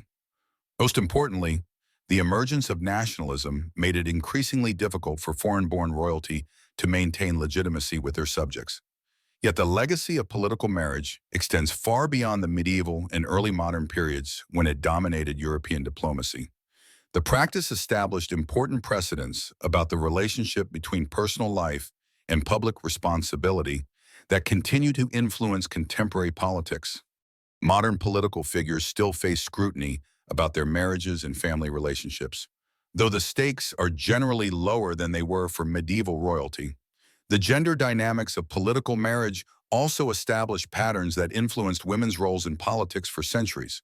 Royal women who successfully navigated the marriage system, like Eleanor of Aquitaine and Catherine de' Medici, demonstrated that women could wield significant political power when they understood how to work within existing institutional constraints. However, the system also reinforced the idea that women's political value depended primarily on their relationships with men rather than their independent capabilities. Perhaps most significantly, the history of political marriage illustrates the fundamental tension between individual autonomy and collective responsibility that characterizes all political systems. Royal children who were married off for dynastic reasons sacrificed their personal freedom for what they were taught to believe was the greater good of their families and kingdoms. Whether this sacrifice was justified depended on one's perspective and the specific circumstances involved. The end of political marriage as a major diplomatic institution represents both progress and loss. Modern democratic societies correctly prioritize individual choice over dynastic necessity, and contemporary international relations benefit from more professional and less personal approaches to diplomacy. Yet something was lost when marriage ceased to serve as a bridge between different cultures and political systems. The greatest practitioners of marriage diplomacy, from Cleopatra to Catherine de' Medici, were remarkable individuals who managed to accumulate significant power and influence despite operating within systems designed to limit their autonomy. Their stories remind us that even the most constraining political circumstances can create opportunities for those clever and determined enough to exploit them. while European royalty built empires through strategic marriages across the Atlantic. A young nation was employing far more brutal methods to acquire territory. The story of the Trail of Tears represents not just forced relocation, but a fundamental clash between competing visions of civilization, progress, and justice. Wow. To understand how such systematic cruelty could be justified through law and treaty, we must examine one of America's darkest chapters. Part 3, Trail of Tears, the American Tragedy. Picture yourself as a Cherokee farmer in Georgia. Autumn 1838. You've just finished harvesting corn from fields your grandfather cleared. Corn that will feed your family through the winter, or would have, if you were allowed to stay. Outside your log cabin, built with your own hands using techniques learned from both Cherokee tradition and white neighbors. Soldiers in blue uniforms wait with bayonets fixed. They've given you 30 minutes to gather whatever you can carry. Everything else your home, your livestock, your tools, the graves of your ancestors will be left behind forever. You are Cherokee, but you are also American in every way that should matter. You can read and write in both Cherokee and English, thanks to Sequoia's brilliant syllabary. You voted in tribal elections held under a constitution modeled after the United States Constitution. You may own slaves, practice Christianity, and operate businesses that trade with white merchants. Your children attend schools where they learn arithmetic and geography alongside Cherokee history and values. None of this matters to the soldiers. None of this matters to the politicians in Washington who have decreed that Indians and whites cannot coexist, that one civilization must yield to another, that progress requires your removal from lands your people have inhabited for thousands of years. You are about to become a refugee in your own country, forced to walk over 1,000 miles to a place you've never seen, to make a new life in a territory that has been described as a desert but promised as a paradise. You are not alone in this forced exodus. Across the Southeast, nearly 100,000 Native Americans, Cherokee, Choctaw, Creek, Chickasaw, and Seminole will be driven from their ancestral homes during the 1830s and 1840s. These are the so-called 5 civilized tribes, nations that had adapted extensively to European ways, hoping that assimilation would protect them from removal. They were wrong. The numbers tell a story of systematic displacement, unprecedented in American history. 100,000 people forced to relocate, 25,000 deaths from disease, exposure, starvation, and violence. Entire communities dissolved overnight. Ancient burial grounds were abandoned to plow horses. Sacred sites became cotton fields. A way of life that had endured for millennia was severed from the landscape that had shaped it. This wasn't the chaotic result of frontier violence or spontaneous land grabbing. The Trail of Tears was a carefully planned and legally authorized program of ethnic cleansing, implemented by elected officials, enforced by federal troops, and justified by the rhetoric of civilization and progress. It was democracy in action democracy that excluded its victims from participation while claiming to serve their best interests. The removal policy emerged from a potent combination of factors that characterized American expansion in the early 19th century. Economic opportunism drove much of the pressure for Indian removal, as white settlers coveted the fertile lands of the Southeast for cotton cultivation. The discovery of gold in Georgia in 1829 intensified this pressure, bringing thousands of prospectors into Cherokee territory and creating conflicts that state authorities refused to resolve fairly. Racial ideology provided intellectual justification for policies that many Americans recognize as morally problematic. The belief that whites and Indians represented fundamentally different and incompatible races made coexistence seem impossible, even when daily experience demonstrated otherwise. This ideology transformed what might have been seen as simple theft into a necessary and even benevolent act of racial separation. Political ambition gave removal its institutional momentum. Andrew Jackson built his political career partly on his reputation as an Indian fighter. In his election to the presidency in 1828, brought removal advocates into control of federal policy. Jackson and his supporters presented Indian removal as a democratic reform that would extend American institutions across the continent, while protecting Indians from inevitable destruction at the hands of advancing white settlement. Religious conviction added moral authority to what might otherwise have been dismissed as mere land grabbing. Many Americans believed that divine providence had destined them to spread across the continent, bringing Christianity and civilization to savage lands. From this perspective, Indian removal wasn't theft, but fulfillment of God's plan for American expansion. The legal framework constructed to authorize Indian removal demonstrated how law could be manipulated to serve predetermined political ends while maintaining the appearance of constitutional governance.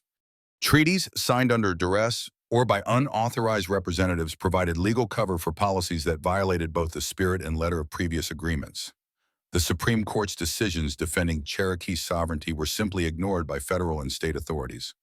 The Trail of Tears thus represents more than a tragic episode in American history. It reveals the mechanisms by which democratic societies can perpetrate systematic injustice against minority populations while maintaining their self-image as free and fair institutions. The collision between American expansion and Native American sovereignty wasn't inevitable.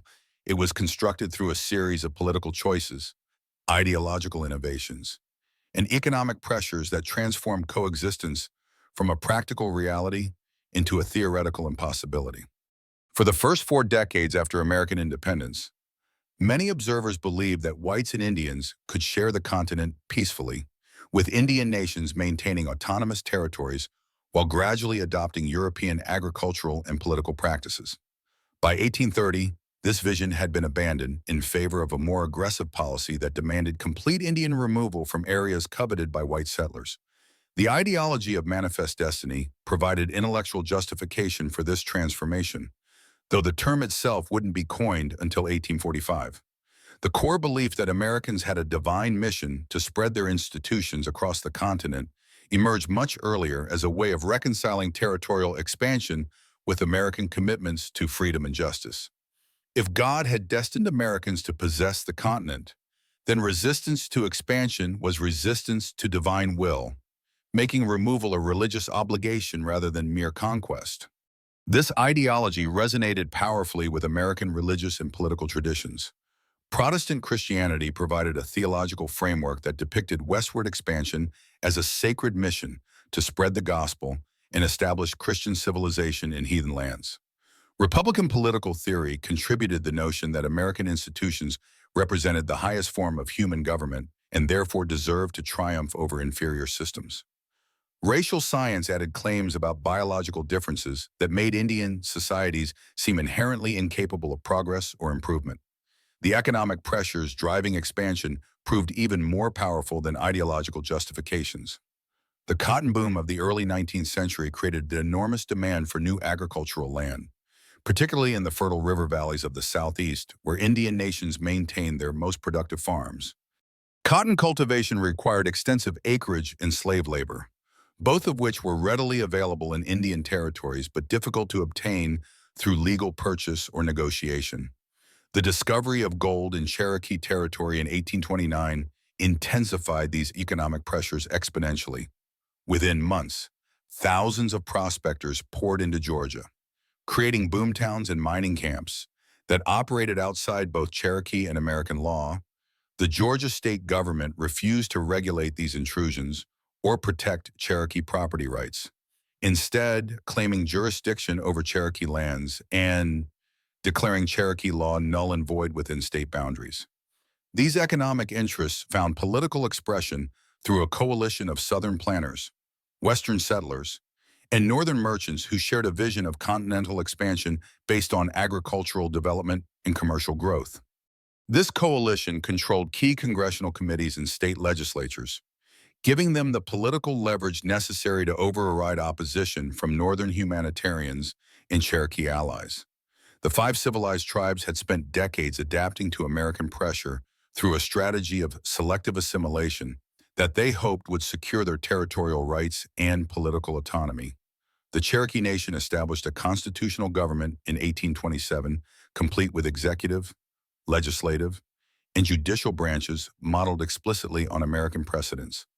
They developed a written legal code, established schools and newspapers, and created institutions that closely resembled those of American states. Cherokee society by 1830 included substantial numbers of people who were indistinguishable from their white neighbors in terms of lifestyle, education, and economic activities. Many Cherokee owned slaves and operated plantations that produced cotton for international markets. Cherokee merchants traded with white businesses throughout the Southeast.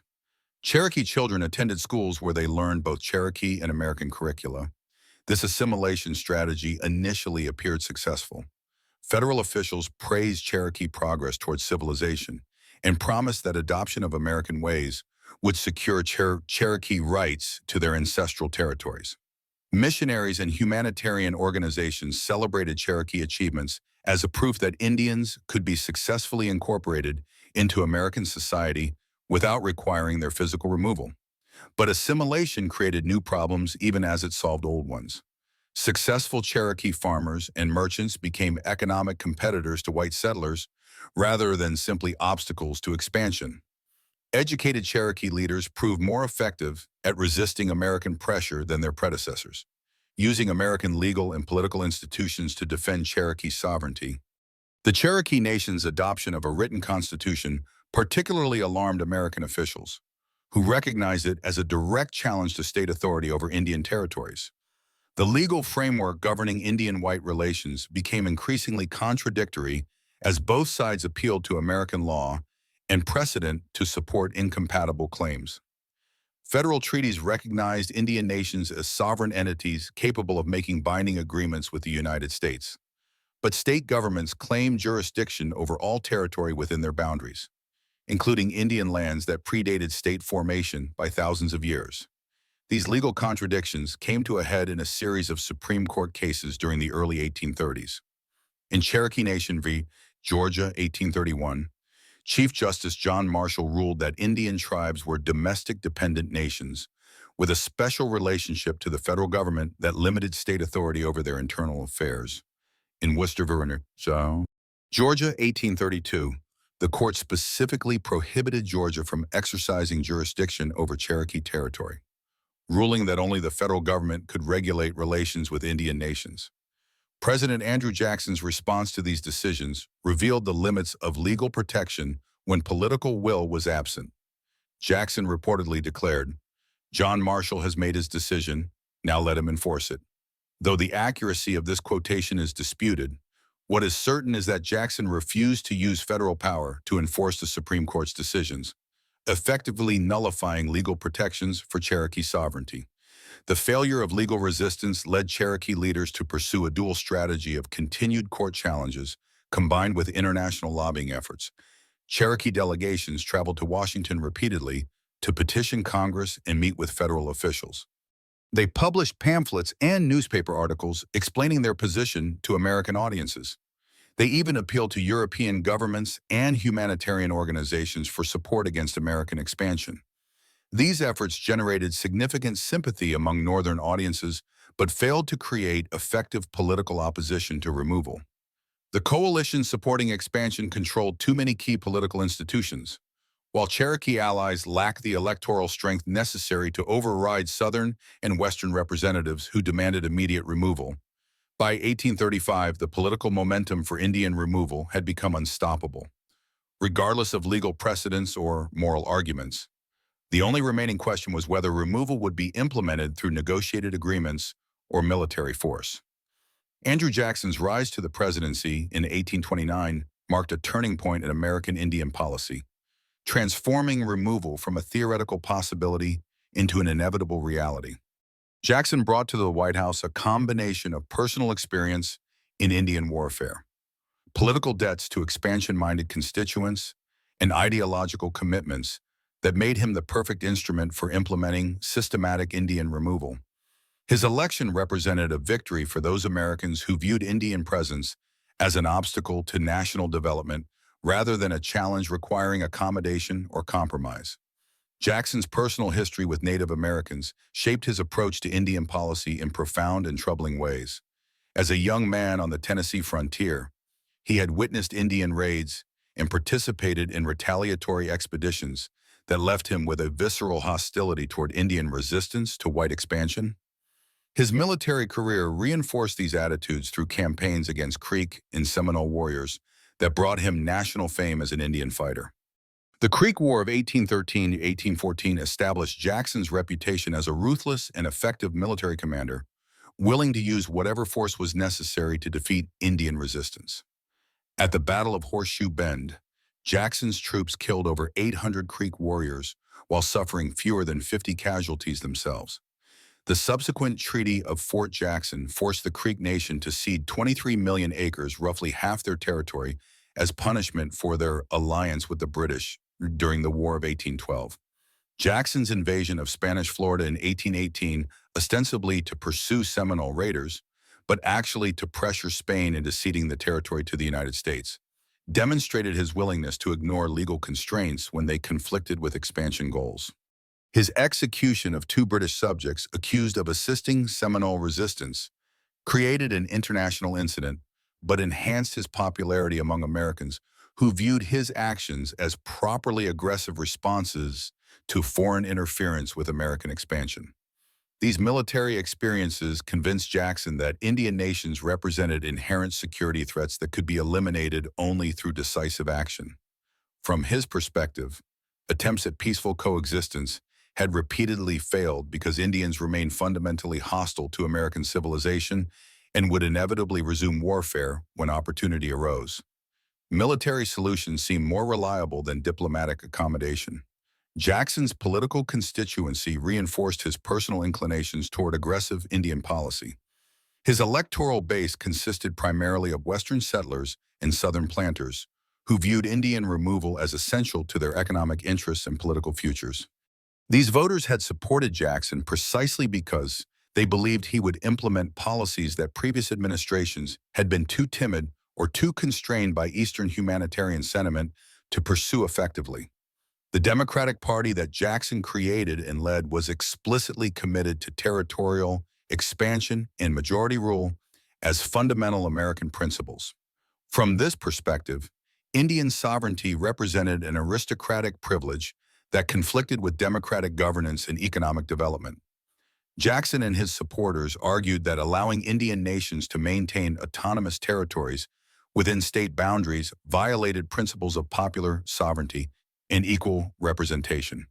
Jackson's inaugural address in 1829 signaled his intentions toward Indian policy by emphasizing themes of national unity and territorial consolidation that implicitly challenged Indian sovereignty. He promised to pursue policies that would strengthen American institutions and extend their benefits to all citizens, a formulation that assumed Indian nations would either assimilate completely into American society or remove themselves from areas where they conflicted with American development. The Indian Removal Act of 1830 represented the legislative embodiment of Jackson's vision for resolving the Indian problem through systematic relocation of Eastern tribes to territories west of the Mississippi River. The act authorized the president to negotiate removal treaties with Indian tribes, provided federal funding for relocation expenses, and established the legal framework for transferring Indian populations to designated areas in what would become Oklahoma. Jackson's presentation of the Removal Act to Congress demonstrated his skill at framing controversial policies in terms that appealed to American values and interests. He argued that removal would benefit Indians by protecting them from corrupting contact with white civilization and allowing them to develop their own institutions without interference. He claimed that voluntary removal would prevent the warfare and extermination that would inevitably result from continued Indian presence in settled areas. The act's passage through Congress reflected the political coalition that Jackson had assembled around expansion and majority rule. Southern representatives supported removal because it would open valuable agricultural lands for cotton cultivation and slave labor. Western representatives favored removal because it would eliminate Indian resistance to territorial development and provide land for their constituents. Even some Northern representatives accepted removal as preferable to the warfare and extermination they believed would otherwise occur. Opposition to the Removal Act came primarily from Northern humanitarians, missionaries working among Indian tribes, and a small number of congressmen who viewed the policy as both morally wrong and constitutionally questionable. These opponents argued that removal violated treaty obligations, ignored Indian property rights, and abandoned America's moral commitments to justice and fair dealing. The most effective opposition came from Congressman Davy Crockett of Tennessee, whose frontier credentials made him immune to charges of Eastern sentimentality or ignorance about Indian affairs. Crockett argued that removal was unnecessary because Indians and whites had coexisted peacefully in many areas, and that forced relocation would violate basic principles of justice and humanity. His opposition to Jackson's Indian policy contributed to his eventual political defeat and his departure for Texas, where he would die at the Alamo. Despite significant opposition, the Removal Act passed both houses of Congress by narrow margins, 102 to 97 in the House and 28 to 19 in the Senate.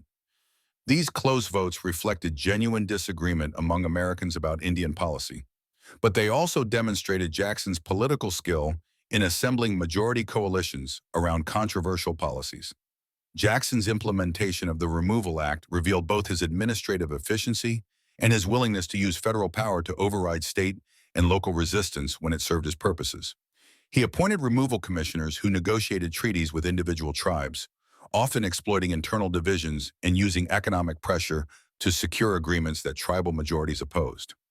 He coordinated with state governments to increase pressure on Indian populations through legal harassment and economic restrictions that made continued residence untenable.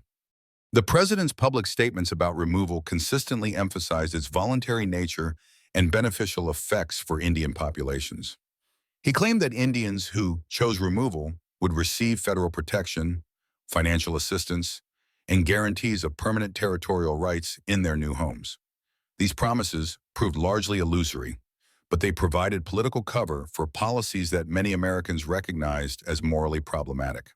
Jackson's private correspondence revealed a more cynical understanding of removal as a practical solution to political and economic problems created by Indian presence in areas coveted by white settlers. He viewed Indian resistance to removal as evidence of their unfitness for civilized society and their manipulation by white enemies of American expansion. From his perspective, Indians who refused generous removal offers had forfeited any claim to American protection or consideration. The Indian Removal Act established the legal and institutional framework for the systematic displacement of Native American populations that would continue throughout the 19th century. Jackson's success in implementing removal demonstrated that democratic governments could perpetrate systematic injustice against minority populations when majority interests and ideological commitments aligned to support such policies. Jackson's legacy in Indian affairs thus represents both the power and the limitations of democratic governance when applied to questions involving minority rights and territorial expansion. His policies achieved their immediate goals of opening Indian lands to white settlement and eliminating Indian resistance to American expansion, but they also established precedents for using federal power to override legal protections and moral constraints when they conflicted with majority preferences and economic interests.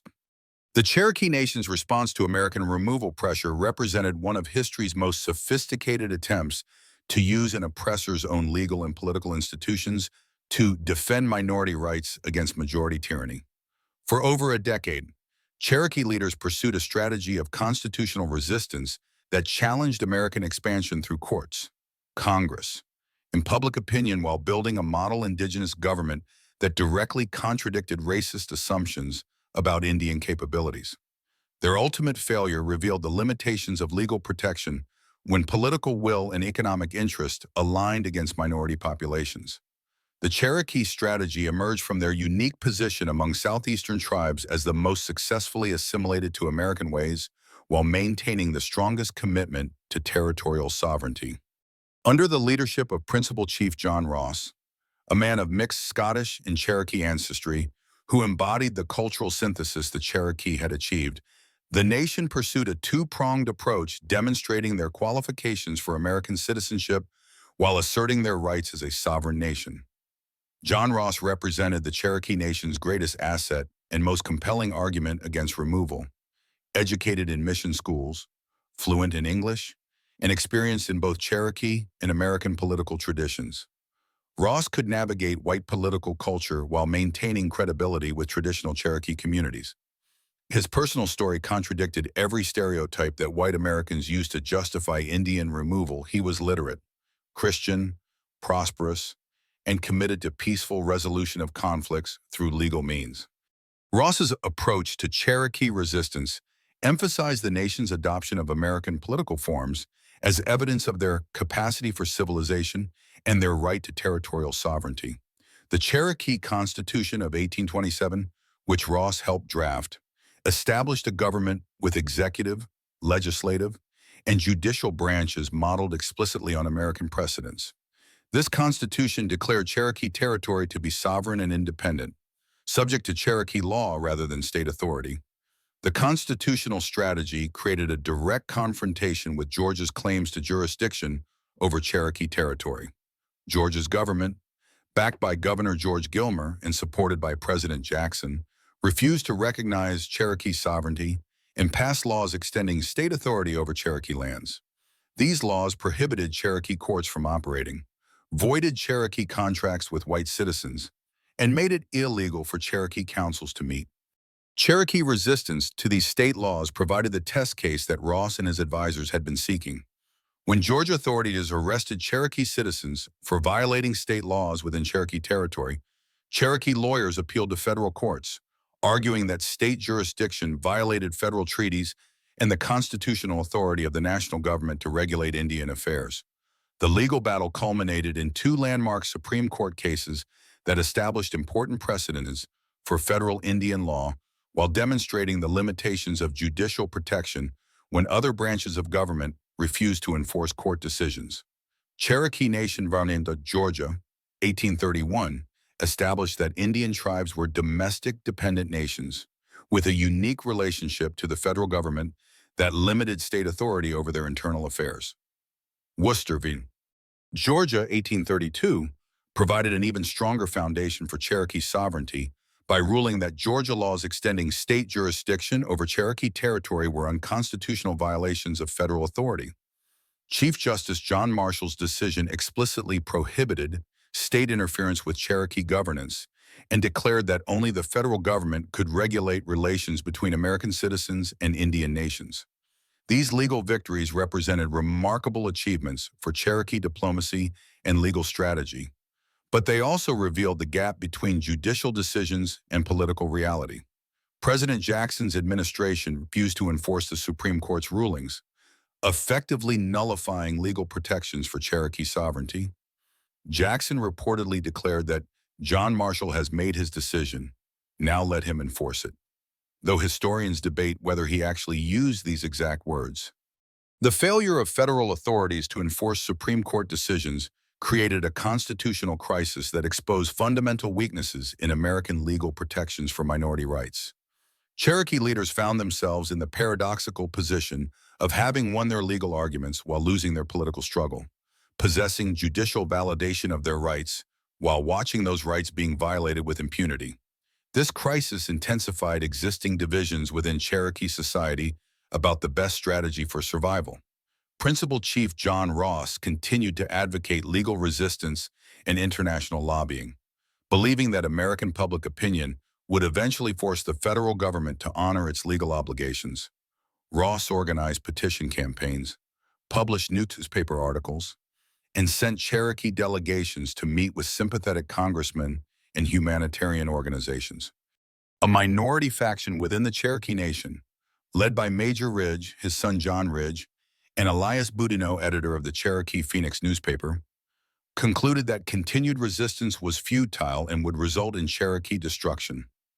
This group, known as the Treaty Party, believed that negotiating removal terms, while Cherokees still possessed some bargaining power, offered the best hope for tribal survival and eventual prosperity. The Treaty Party's decision to negotiate with federal removal commissioners created a bitter internal conflict that divided Cherokee communities and families. Ridge and his supporters argued that removal was inevitable and that Cherokee interests would be better served by accepting the best terms they could negotiate rather than continuing a hopeless resistance that would end in military defeat and unconditional expulsion. The Treaty of Nuequota, signed on December 29, 1835, represented the culmination of this internal division and federal manipulation of Cherokee politics. The treaty was negotiated with treaty party representatives who lacked authorization from the Cherokee government or popular support from Cherokee communities. Only about 300 Cherokee attended the treaty meeting, while over 15,000 Cherokee lived within the nation's boundaries. The treaty terms appear generous on paper: $5 million compensation for Cherokee lands, federal payment of removal costs, and guarantees of territorial rights in Indian Territory. Federal negotiators also promised that Cherokee who chose to remain in the East could become American citizens with full legal protection, a provision that few Cherokee trusted and that federal authorities never effectively implemented. John Ross and the Cherokee National Council immediately repudiated the Treaty of New Echota, organizing a petition drive that collected over 15,665 signatures, nearly the entire Cherokee population opposing the agreement. Cherokee delegations traveled to Washington to present this petition to Congress and to argue that the treaty lacked legitimate authority and violated Cherokee sovereignty. Despite overwhelming Cherokee opposition, the U.S. Senate ratified the Treaty of New Echota by a single vote, 31-30. This narrow margin reflected genuine disagreement among American political leaders about Indian removal, but it also demonstrated the political effectiveness of Jackson's coalition building and the weakness of Cherokee allies in American politics. The ratification of the Treaty of New Echota established the legal framework for Cherokee removal while intensifying the internal conflicts that would plague Cherokee society for decades. Treaty party leaders were denounced as traitors by Cherokee traditionalists, and several were assassinated after removal to Indian Territory under Cherokee law that imposed death penalties for unauthorized land sales. The Cherokee experience with legal resistance demonstrated both the potential and the limitations of constitutional protection for minority rights in democratic societies.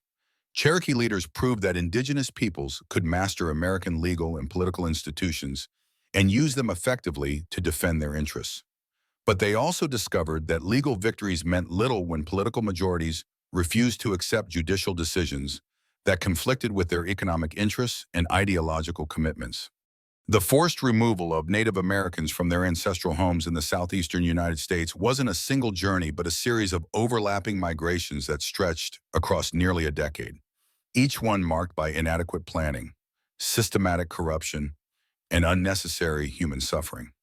The term Trail of Tears originally described the Cherokee removal of 1838 to 1839, but it has come to encompass the entire removal program that displaced over 100,000 Native Americans and resulted in approximately 25,000 deaths from disease, exposure, starvation, and violence.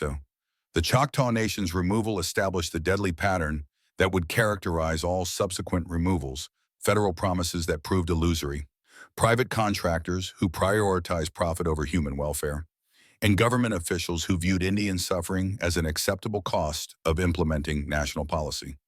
The Treaty of Dancing Rabbit Creek, signed in 1830 under enormous pressure from federal negotiators, committed the Choctaw to remove to Indian Territory in exchange for compensation and federal assistance with relocation. The first wave of Choctaw removal began in the autumn of 1831, with approximately 4,000 people making the journey to Indian Territory. Federal officials had promised adequate transportation, food, and medical care, but these promises proved largely fictional. Private contractors hired to provide supplies frequently delivered rotten food, inadequate clothing, and broken-down wagons that collapsed under the weight of household goods and disabled travelers. The winter of 1831 to 1832 proved exceptionally harsh, with temperatures dropping well below freezing and snow covering the ground for weeks at a time. Choctaw families found themselves walking hundreds of miles in inadequate clothing, sleeping in the open without sufficient blankets, and eating spoiled food that caused widespread dysentery and other intestinal diseases. Children and elderly people died in particularly large numbers, their bodies buried in hastily dug graves along the route. Thomas Harkins, a Choctaw leader who witnessed the first removal, described the suffering in terms that would become tragically familiar. "We were driven from our homes like wolves. Our children died of cold and hunger, and we buried them along the trail with our hearts broken and our spirits crushed." An estimated 2,500 Choctaw died during the first removal, representing nearly half of those who attempted the journey. The second and third waves of Choctaw removal in 1832 and 1833 repeated the same patterns of negligence and suffering, though federal officials made minor improvements in response to criticism from missionaries and humanitarian organizations. By 1834, approximately 21,000 Choctaw had been relocated to Indian Territory, with death rates ranging from 15% to 40% depending on the timing and route of individual journeys. The Creek Nation's removal differed from the Choctaw experience primarily in the level of violence that preceded and accompanied the displacement. Creek resistance to removal policies triggered a brief war in 1836 that provided federal authorities with justification for treating Creek removal as a military operation rather than a voluntary relocation program. The roots of Creek resistance lay in the fraudulent implementation of the Treaty of Caseta, 1832, which had promised individual Creek families the option of receiving land allotments within Alabama, rather than removing to Indian Territory. Federal officials failed to protect Creek property rights, allowing white settlers to occupy Creek lands through fraudulent purchases and illegal squatting. When Creek families attempted to reclaim their property, state authorities typically sided with white claimants. The situation exploded into violence in May 1836 when Creek warriors attacked white settlements that had been established on Creek lands. The Creek War of 1836 lasted only a few months, but it provided federal authorities with the pretext they needed to implement immediate and unconditional Creek removal. General Winfield Scott received orders to round up the entire Creek population, approximately 15,000 people, and transport them to Indian Territory under military guard. Creek removal proceeded with military efficiency and callous disregard for human suffering. Families were given no advance warning and no opportunity to prepare for the journey. Creek children were separated from their parents during the chaos of forced assembly. Creek elders and disabled individuals who could not keep pace with military columns were left behind to die. The Creek removal route followed riverways when possible, with families crowded onto steamboats and barges that were frequently overcrowded and unsafe. When river transport was unavailable, Creek families walked under military escort, with soldiers shooting anyone who attempted to escape or fell too far behind the main column. Disease spread rapidly through the overcrowded removal camps, killing thousands of Creek people before they ever began the journey west. The Cherokee removal of 1838 to 1839 has become the most famous example of the Trail of Tears because it was the most thoroughly documented, the most strenuously resisted, and the most obviously unjust. Unlike other tribes that had signed removal treaties with at least some legitimate tribal authority, the Cherokee removal was based on the fraudulent Treaty of New Echota, which had been negotiated with unauthorized representatives and rejected by over 95% of the Cherokee population. The military operation that implemented Cherokee removal began on May 23, 1838, when General Winfield Scott issued a proclamation giving Cherokee families 30 days to prepare for departure. In practice, most families received no advance warning before soldiers appeared at their doors with orders to leave immediately. Federal troops surrounded Cherokee homes, schools, and businesses, herding people into temporary stockades that had been constructed to hold the Cherokee population until removal could be organized. Conditions in the stockades were appalling, even by the low standards of 19th century military facilities. Families were crowded into structures designed for much smaller populations, with inadequate sanitation, insufficient food, and no medical care for the sick and elderly. Disease spread rapidly through these overcrowded facilities, killing hundreds of Cherokee before the removal journey even began. John Ross, still recognized by most Cherokee as their legitimate chief, negotiated with federal authorities to allow Cherokee supervised removal rather than military-conducted deportation. Ross argued that Cherokee leaders could organize the removal more humanely and efficiently than federal contractors, and he promised to ensure that no Cherokee families would be left behind. General Scott agreed to this arrangement, partly because it reduced federal costs and partly because it promised to minimize the violence that might result from military force removal. Cherokee removal proceeded in 13 separate detachments between June 1838 and March 1839, with some groups traveling by water routes down the Tennessee and Mississippi rivers while others followed overland trails through Tennessee, Kentucky, Illinois, Missouri, and Arkansas. The water routes proved faster but more dangerous, with several steamboat accidents resulting in mass drownings. The overland routes were slower but allowed families to maintain some control over their pace and possessions. The winter of 1838 to 1839 was one of the harshest on record, with temperatures dropping to 30 degrees and snow accumulating to depths that made travel nearly impossible. Cherokee families found themselves trapped for weeks at a time in inadequate shelters, consuming their limited food supplies while waiting for weather conditions to improve. The Mississippi River froze solid for nearly a month, trapping several Cherokee detachments on the western bank without adequate supplies or shelter. Cherokee mortality during removal has been estimated at various levels, with official federal records claiming only 424 deaths during the actual journey. Cherokee sources and modern historians estimate the true death toll at between 4,000 and 8,000 people, representing 25% to 50% of the Cherokee population. The discrepancy reflects both inadequate federal record-keeping and deliberate minimization of removal costs by federal officials seeking to avoid political criticism. The Seminole experience with removal differed dramatically from other southeastern tribes because Seminole resistance proved more effective and because the Florida environment provided natural advantages that made military subjugation extremely difficult.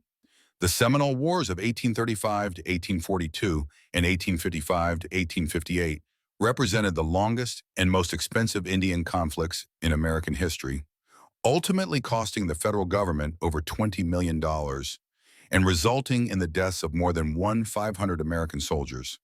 Seminole resistance was led by Osceola, a charismatic warrior whose mixed Creek and European ancestry allowed him to understand both Indian and American military traditions. Osceola's strategy relied on guerrilla warfare tactics that exploited the Seminoles' intimate knowledge of the Florida Everglades and their ability to disappear into swampland that American soldiers found impenetrable. The capture of Osceola in 1837, under a flag of truce during supposed peace negotiations, represented a turning point in the Seminole Wars. But it also created a martyr whose death in federal custody inspired continued resistance. Despite overwhelming American military superiority, several hundred Seminole managed to survive in the Florida Everglades, becoming the only southeastern tribe that never signed a formal surrender treaty. The Trail of Tears thus encompassed multiple removal experiences that shared common elements of suffering while reflecting the particular circumstances and resistance strategies of individual tribes. The death toll, estimated at 25,000 people, represented one of the largest losses of life in American history outside of major wars, while the social and cultural destruction extended far beyond immediate mortality statistics. The completion of Indian removal in the early 1840s marked not the end of Native American suffering, but the beginning of a new phase of cultural destruction and political marginalization that would continue well into the 20th century. The survivors who reached Indian Territory, modern-day Oklahoma, found themselves in an environment that was harsh, unfamiliar, and inadequately prepared to support the sudden influx of displaced populations. The federal government's promises of assistance and protection proved as illusory in the West as they had been in the East. Indian Territory represented an experiment in racial segregation and cultural isolation that reflected American assumptions about the incompatibility of Indian and white civilizations.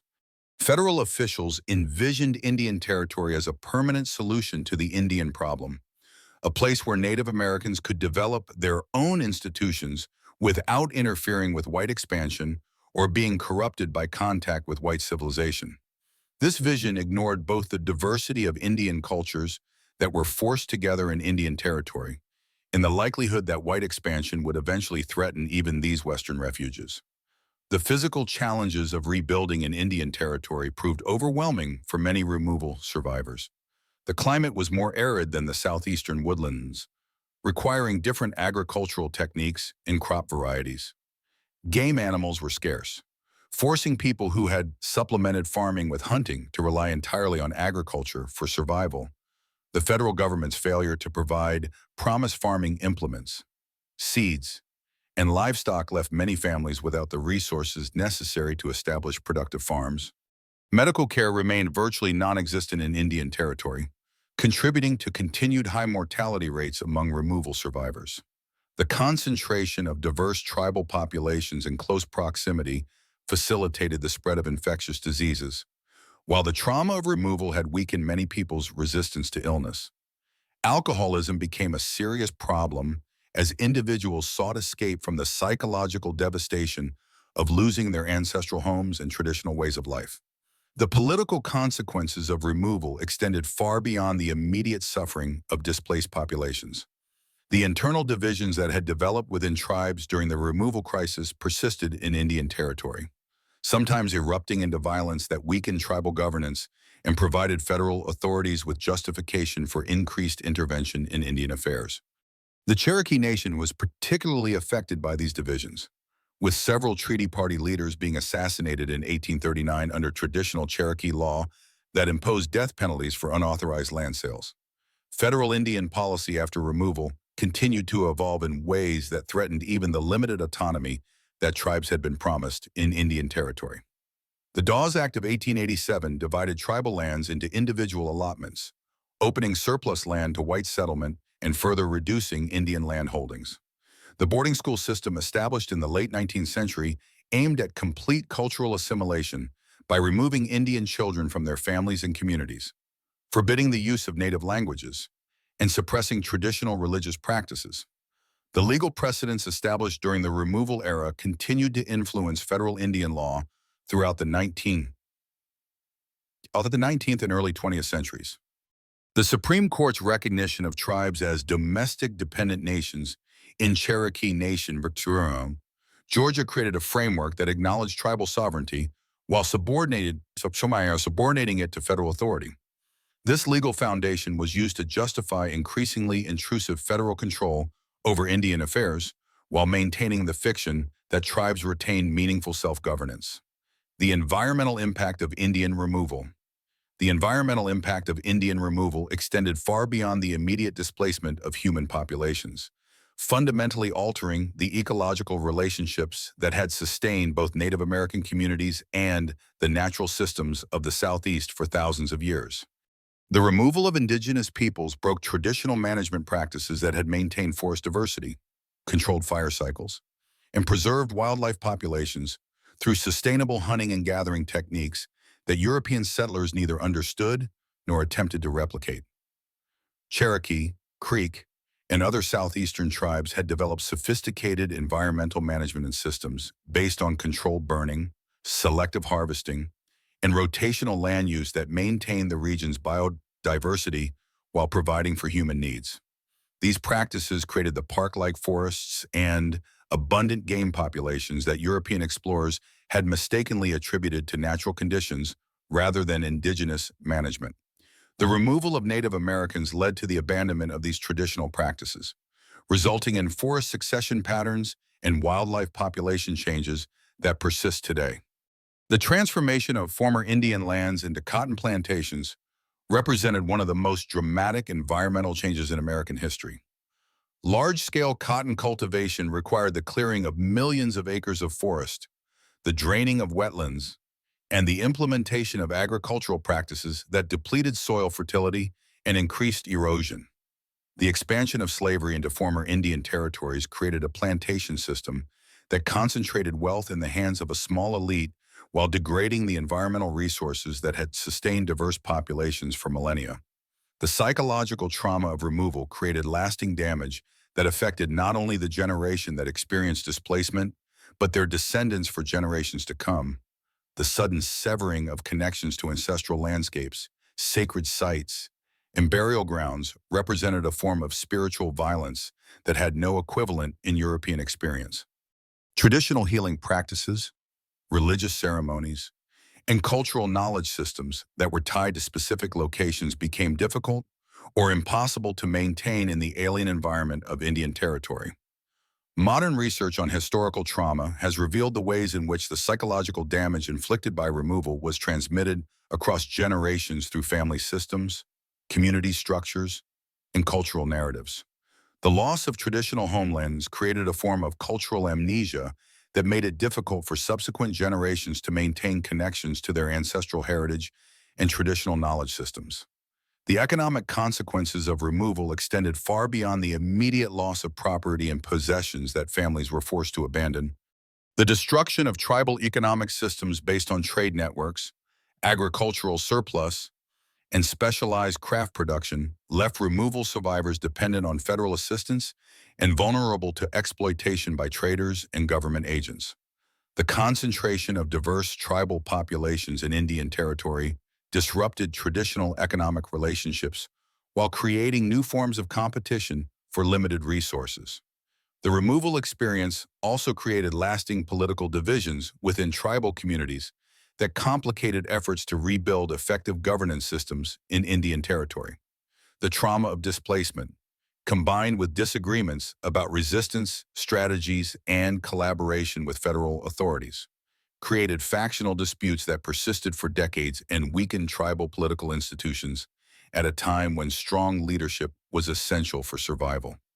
Perhaps most significantly, the Trail of Tears established precedents for federal Indian policy that would guide government actions well into the 20th century. The success of removal and clearing valuable lands for white settlement without significant political consequences encouraged federal officials to pursue increasingly aggressive policies aimed at eliminating tribal sovereignty, enforcing complete assimilation of Native American populations into mainstream American society. The boarding school system, the Dawes Act, and the termination policies of the 1950s all drew on the intellectual framework and legal precedents established during the removal era.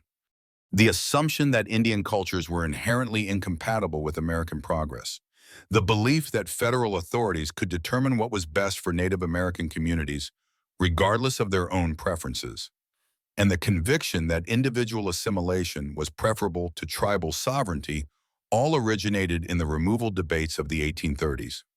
The modern tribal sovereignty movement and the resurgence of Native American political power in the late 20th century can be understood partly as responses to the historical trauma of removal and its long-term consequences. Contemporary struggles over treaty rights, land claims, and cultural preservation reflect ongoing efforts to repair the damage caused by 19th century removal policies and to reclaim the political autonomy that was systematically destroyed during the Trail of Tears era. The Trail of Tears thus represents more than a historical tragedy. It reveals the mechanisms by which democratic societies can perpetrate systematic injustice against minority populations while maintaining their self-image as free and fair institutions. The removal policies were implemented through legal processes, justified by democratic rhetoric, and supported by popular majorities who viewed Indian displacement as necessary for national progress. Understanding this history remains essential for contemporary Americans who must grapple with ongoing questions about minority rights, territorial sovereignty, and the obligations that democratic societies owe to populations that have been historically marginalized or oppressed.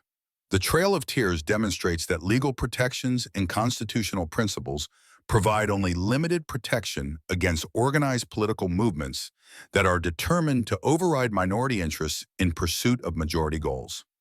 The legacy of removal continues to shape American Indian life today through persistent poverty, health disparities, and political marginalization that can be traced directly to the destruction of tribal economies and political systems during the 1830s.